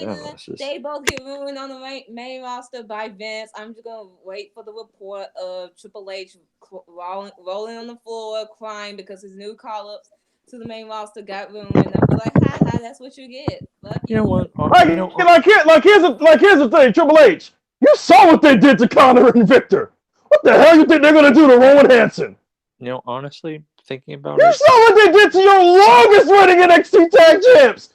You think he's not gonna do the same thing to these guys? They were dead in the span of what, a week? A week? No, it wasn't even a week. The day they got called up, Jimmy O was on commentary burying them. Yep, because they got to compare them to the Road Warriors. Honestly, thinking about it, the one way I could see Shannon not being ruined is if she threatens to shoot on anyone that Vince decides to. No. What? No. I want Shane to shoot on people. Is that wrong? No. Am I a bad person for wanting that? Yes, you are. Go to your room. Yes, because people could get injured. Go to your room. People are gonna get injured. 1 week without internet. But what if it's the people we don't like? 1 week without internet and 1 week. Still, no one deserves to be injured. 1 week without blooming to you. Well, dude, no one deserves to be injured except Rebby Hardy. Yes. Well, dude, I've already watched the series twice. You're really not doing me any favors there. 1 week without. I'm gonna take away something. I'm gonna do something to you. 1 month without Ryzen. Ooh. You would, dude. I haven't, dude. It's 1 been a while month without UFC 3 and Isaac Frost. That's fine. I already beat the entire game anyway. Do you have pride in anything that I can take? No. Damn it. My sexuality, but but I have no idea what you're gonna do with that. Be straight for a month? What are you hoping to accomplish? No, one week where you have to make out with me. That'll turn you straight. No, it won't. Shut up. Anyhow. That was NXT. Is there anything else? 1 week of making out with Lars Sullivan. Oh, that'll turn you straight. He doesn't shower. Or brush his teeth. Well, And he also fucked a lot of people for WrestleMania tickets. I mean, hey, if there's grass in the field. No, you're too good for Lars Sullivan. You are way too good for Lars Sullivan. Yeah, at that point, I'm just, Yeah, no. 1 week of Jackson Riker is ugly ass. Okay, this conversation is going into a bad place. Can we stop? 1 week, no. Okay, yeah, let's stop. We basically talked about all the wrestling stuff. We talked about unless there's anything. Brandon, did you want to talk about the bullshit on Twitter there? I mean, what's there to talk about? It's just me dealing with conservative Christian assholes. Oh God! Just speaking of conservatives, I actually agreed with Tommy Lahren. That's the crazy thing. My mind was blown. I'm not going to give this woman credit because she's still a piece of shit, but she was actually right on Here's something. the thing about Tommy Lahren. The one thing you can say about her, she's a woman. It actually makes sense with this. Like, she actually made sense, and it made me vomit. It made me throw up. I could not believe it. That's how low things have gotten. If Tommy wasn't a woman, then this wouldn't make sense at all. Right, but at the end of the day, she has room to talk about this, of course. I couldn't believe it. I couldn't believe when I heard Tommy Lahren. And one of my friends, her name's Megan. She tweeted that that you're surprised by this. I haven't tweeted her back yet or anything, but like, it's surprising because Tommy for the longest time has been conservative, leftist or destroying the world or whatever. And so to see her agreeing with a leftist ideal, even this was too conservative for her. This was too much. Like even when being raped, like you still like you're basically being punished for having a baby, for getting pregnant, and it's just in Alabama. And you're being punished for being a victim of. You're basically being punished for being a victim of rape. What makes me so scared is that, like, if it's just Alabama, that's one thing, and that is scary, and I'm scared for Asian mostly. But another thing that scares me is that in the span of a week or so, now Missouri, I'm afraid it's going to spread. I don't want this to spread. Like it is spreading. It's spreading because there are a bunch of dummies in the world. Like this was within the span of a week. Like Alabama, we heard about the thing with Alabama and the abortion law months ago, right? We heard about that. Yep. And then but the Missouri thing to me just came out. Like, was Missouri always planning to do this, or did this just come out? Well, I know for fact Alabama was always kind of planning for this. But what about Missouri? Because Missouri has the same thing too. They have an 8-week ban. That's the thing. That's still awful though. Okay. So I'm just going to post the thing in chat. This was actually originally a thing for Planned Parenthood because Planned Parenthood had tweeted something. Someone responded to it. I responded to them. Said person responded to me. Right. Yeah. Okay. So it's in chat. Seriously, what is it with you idiots and trying to tell people what they can and cannot do with their bodies? They're not your bodies. It's old white men trying to tell me what to do with my fucking body. So if I get raped, I have to carry a rape baby to fucking term and raise it. And we know the reason why. It's because these old white men can't get it up anymore. That's the reason. That's exactly what I told my mom. It's like old wrinkly white dudes making these rules because they too old and wrinkly to bring it up no more. That's basically it. Like what else? What do you have against women? Honestly, It's my vagina. Leave me alone. I'm sorry, you're too old for people to want to fuck you. I'm sorry. That's what It's porn's for. mine. Here's the thing that throws me. You guys do realize this comes into effect, and you have to follow this policy too, right? Your daughters and your wives have to follow this policy too, right? Your mistresses have to follow this policy too, right? What if You realize that, right? your wife? You know how much child support you're gonna have to pay when your mistress gets knocked up? Your wife goes out grocery shopping to get a few things, and some man just happens to break in and decides to kidnap her and rape her. What are you gonna do then? Like, they don't think this through. These are men with wives. That's the thing. Wives and daughters. And daughters. Dude, that's even worse. Like, basically, they're telling their wife and daughter, like, oh, even if you get raped, well, oh well. Oh well, sweetie. I guess we'll have a new bundle of joy. So yeah, the entire conversations and the hangouts. If you guys want to read it, go ahead. I won't force you. Right. Like, I'm just. What were you saying? Even earlier today, the people on the Breakfast Club were talking about. They had a caller in talking about, oh, she was all pro-life and saying that she shouldn't have aborted a baby, and then she was like, even if you're raped, I still say you should have the baby because a life is a life. Like if you abort a child, then you should use your life too. Like, bitch, you just contradicted yourself. You just contradicted yourself. I'm actually gonna open up my browser real quick. I saw a quote from Rick Santorum, because of course Rick Santorum, that was one of the, yeah, that's my reaction. I don't fucking want to have no fucking kids. And my mom's wondering why I don't want to bring in no grandkids. It's like, you want me to bring grandkids in this jacked up world? I want to have kids. My body probably can't handle having kids. I'm selfish as it is. I don't want no fucking kids, because more likely I will kick the fucking kid in his fucking face. And he deserves it. I'm tired. And these people, not only that, my mom wants me to have kids. Fuck you. I don't want kids. Kids suck. I ain't gonna listen to my mom. I damn sure I ain't gonna listen to no old white man who try to control my fucking vagina and tell me what to fucking do.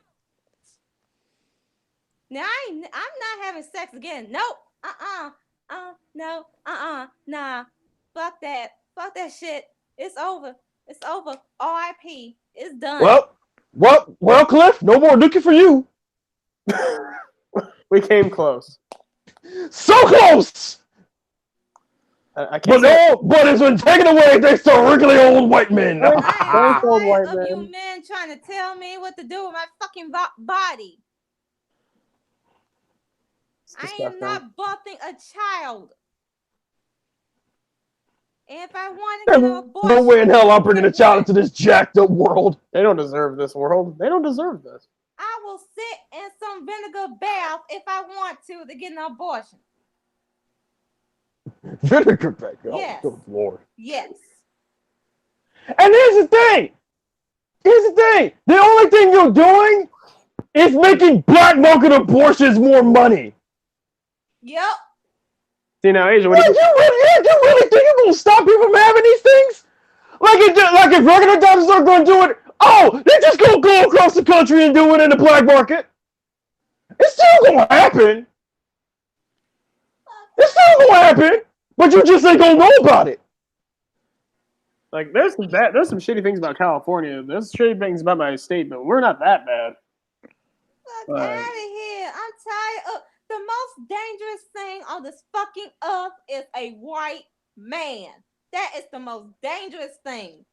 Y'all cannot convince me anything otherwise. I actually and y'all say black people are dangerous. Ironically, hey man, black folks is chill until you do something to make us mad. Believe it or not, I'm dealing with a white girl. Oh, I mean, the white bitches.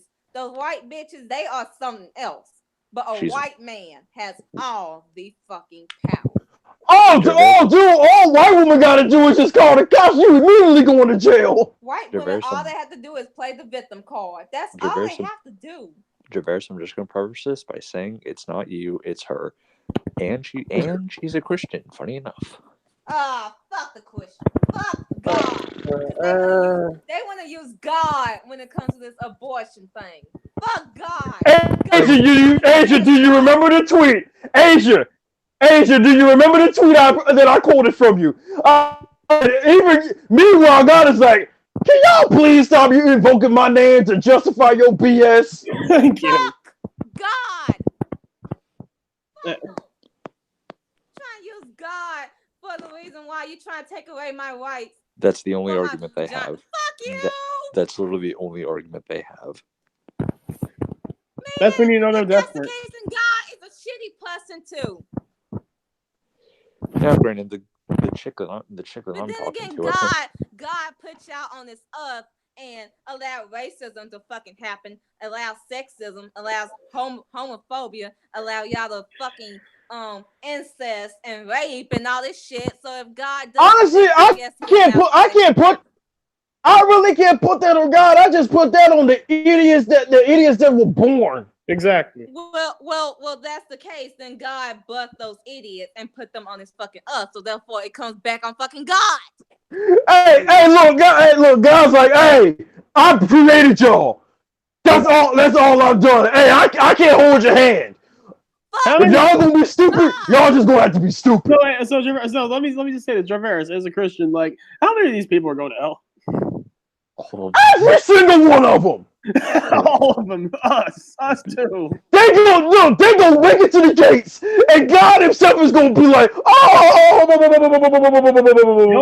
where you think you're going? The only ones Where you think you're going? The only ones we have right now are Stan Lee, Ashley Mazzaro, and Grumpy Cat, who are in heaven. Speaking of which, rest in peace, Grumpy Cat. Grumpy Cat passed away. What in the fuck is a grumpy cat? You know that little meme of that cat that always frowns no matter what you did for it. It was always miserable, as it should be, because this world sucks. Man. And I respect that it. cat died. That cat knew what the world was. Mm-hmm. I actually like that meme too. I like the meme. It was a cute cat. It's the one meme that really could stick around.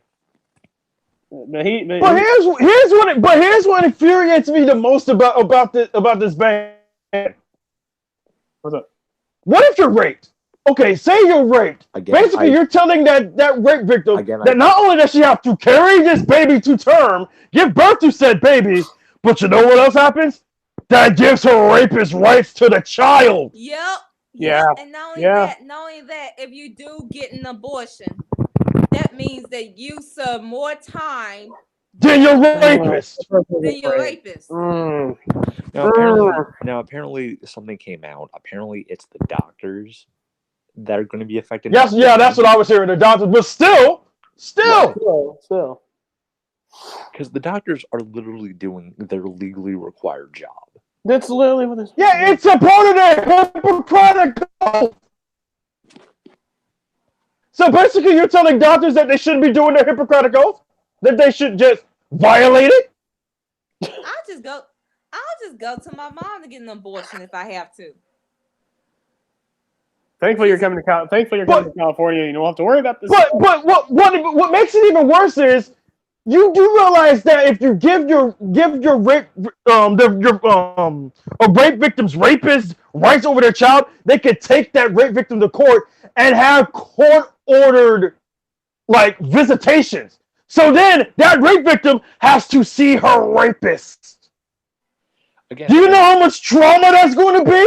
And that's the thing. I'm hearing rumors that they're gonna allow, let's say you're having sex and shit, and basically consented rape. So that literally contradicts the meaning of rape. Consented rape, which means if you don't want to have, if you feel like you don't want to have sex anymore doing the sexual act, you're right to say no. That gets taken away or some shit. Consensual rape. I am tired of. Wait. I'm tired of. Wait. I'm tired of you men. I fucking hate men. That makes zero sense. Fuck old white. I mean, yeah, that's basically what they're saying. Like consent. Like that is an oxymoron. It's literally unbelievable. Oh, I'm not even laughing because it's funny. I'm laughing because it's so fucking horrible and so stupid. Like, it's just, this is pathetic. Like, we're going backwards. George Carlin did a bit on this shit in 1996, and it still holds weight now after this bullshit happened. Yeah, exactly. Y'all are so pro-life until that life is born. Yeah, if you're pre-born, you're good. If you're preschool, you're fucked. They don't care. Exactly. They don't care about you till you reach military age. It's Exactly. It's dumb. Fucking ridiculous. So in conclusion, fuck old white men that can't get their penises up. Viagra is a thing. Get it, you idiots. No, it's not even that. They just want power at the end of the day. They want power. Well, you know what? You They got wanna enough control power. women. Fuck your power. Someday they're gonna take it back, and there's gonna be a revolution. And that's the thing. That's the thing. Because I saw, like, that's the thing. That's really why they're trying to stop the abortions. I can't wait till this country collapses. So I, you know, non wrestling related. I recently talked to my grandma recently. We were actually talking about politics. Right. I ended the conversation on a joke because my grandma is independent with some like slight right conservative leanings. Yes, my thing. I joked and I said, "Hey, I'm a hardcore leftist." My grandma jokingly said back to me, "No, you just think you are." Reading this stuff about Alabama, that is a hard confirm. Yeah, that is a hard confirmation. Oh my god. I don't want to vote right or left. I want the government to burn. Burn, baby, burn. Dude, this entire administration and government just needs to be hide. The Roman Empire fell. I'm just waiting. Like, this is the next Roman Empire. I'm just waiting for it. Eventually, it's gonna happen, and it's gonna be well deserved. It's I can't even say. Of course, people like me and Brandon, people like me can enjoy it here because we get all the fucking rights. But at the end of the day, we're gonna be paying for this shit, and we should. Like, this is in this country, whether it's this millennium, this whatever, it's gonna fall, and it has coming. It really does. So yeah, on that happy note, on that very happy. You call that happy? What? Fucking hate you, man. And stuff. If you're a man, just know that we hate you, and subscribe. Yeah. On that note, I think you guys want to end it here. Is there anything else you guys want to talk about? If you guys are sick of WWE's women's wrestling, watch any of the independent women's wrestling promotions. There are a lot out there. Yeah, definitely. Stardom's the big one. Shine, Shimmer, Rise. They're out there. Sendai Girls. Shout out to Rise. It's really good. Yep. Women's Wrestling Revolution. The one that Jackie goes to in New Jersey or in Boston. That shit's great. Gianna Prazzo became a big star there. Yeah. Whoever was in here, thank you guys. A lot more people in here this time. And go watch our best of video that I posted yesterday. So that way you don't have any of the filler. I'm not saying any of this stuff is filler, but we get the best bits in there. And I'll eventually do it in a few months. You guys are awesome. Thank you guys so much. For the TPA podcast, this is Cliff, Brandon, Traveris, and Asia. Fuck Rebby Hardy. Fuck white people. Bah. Boo to that.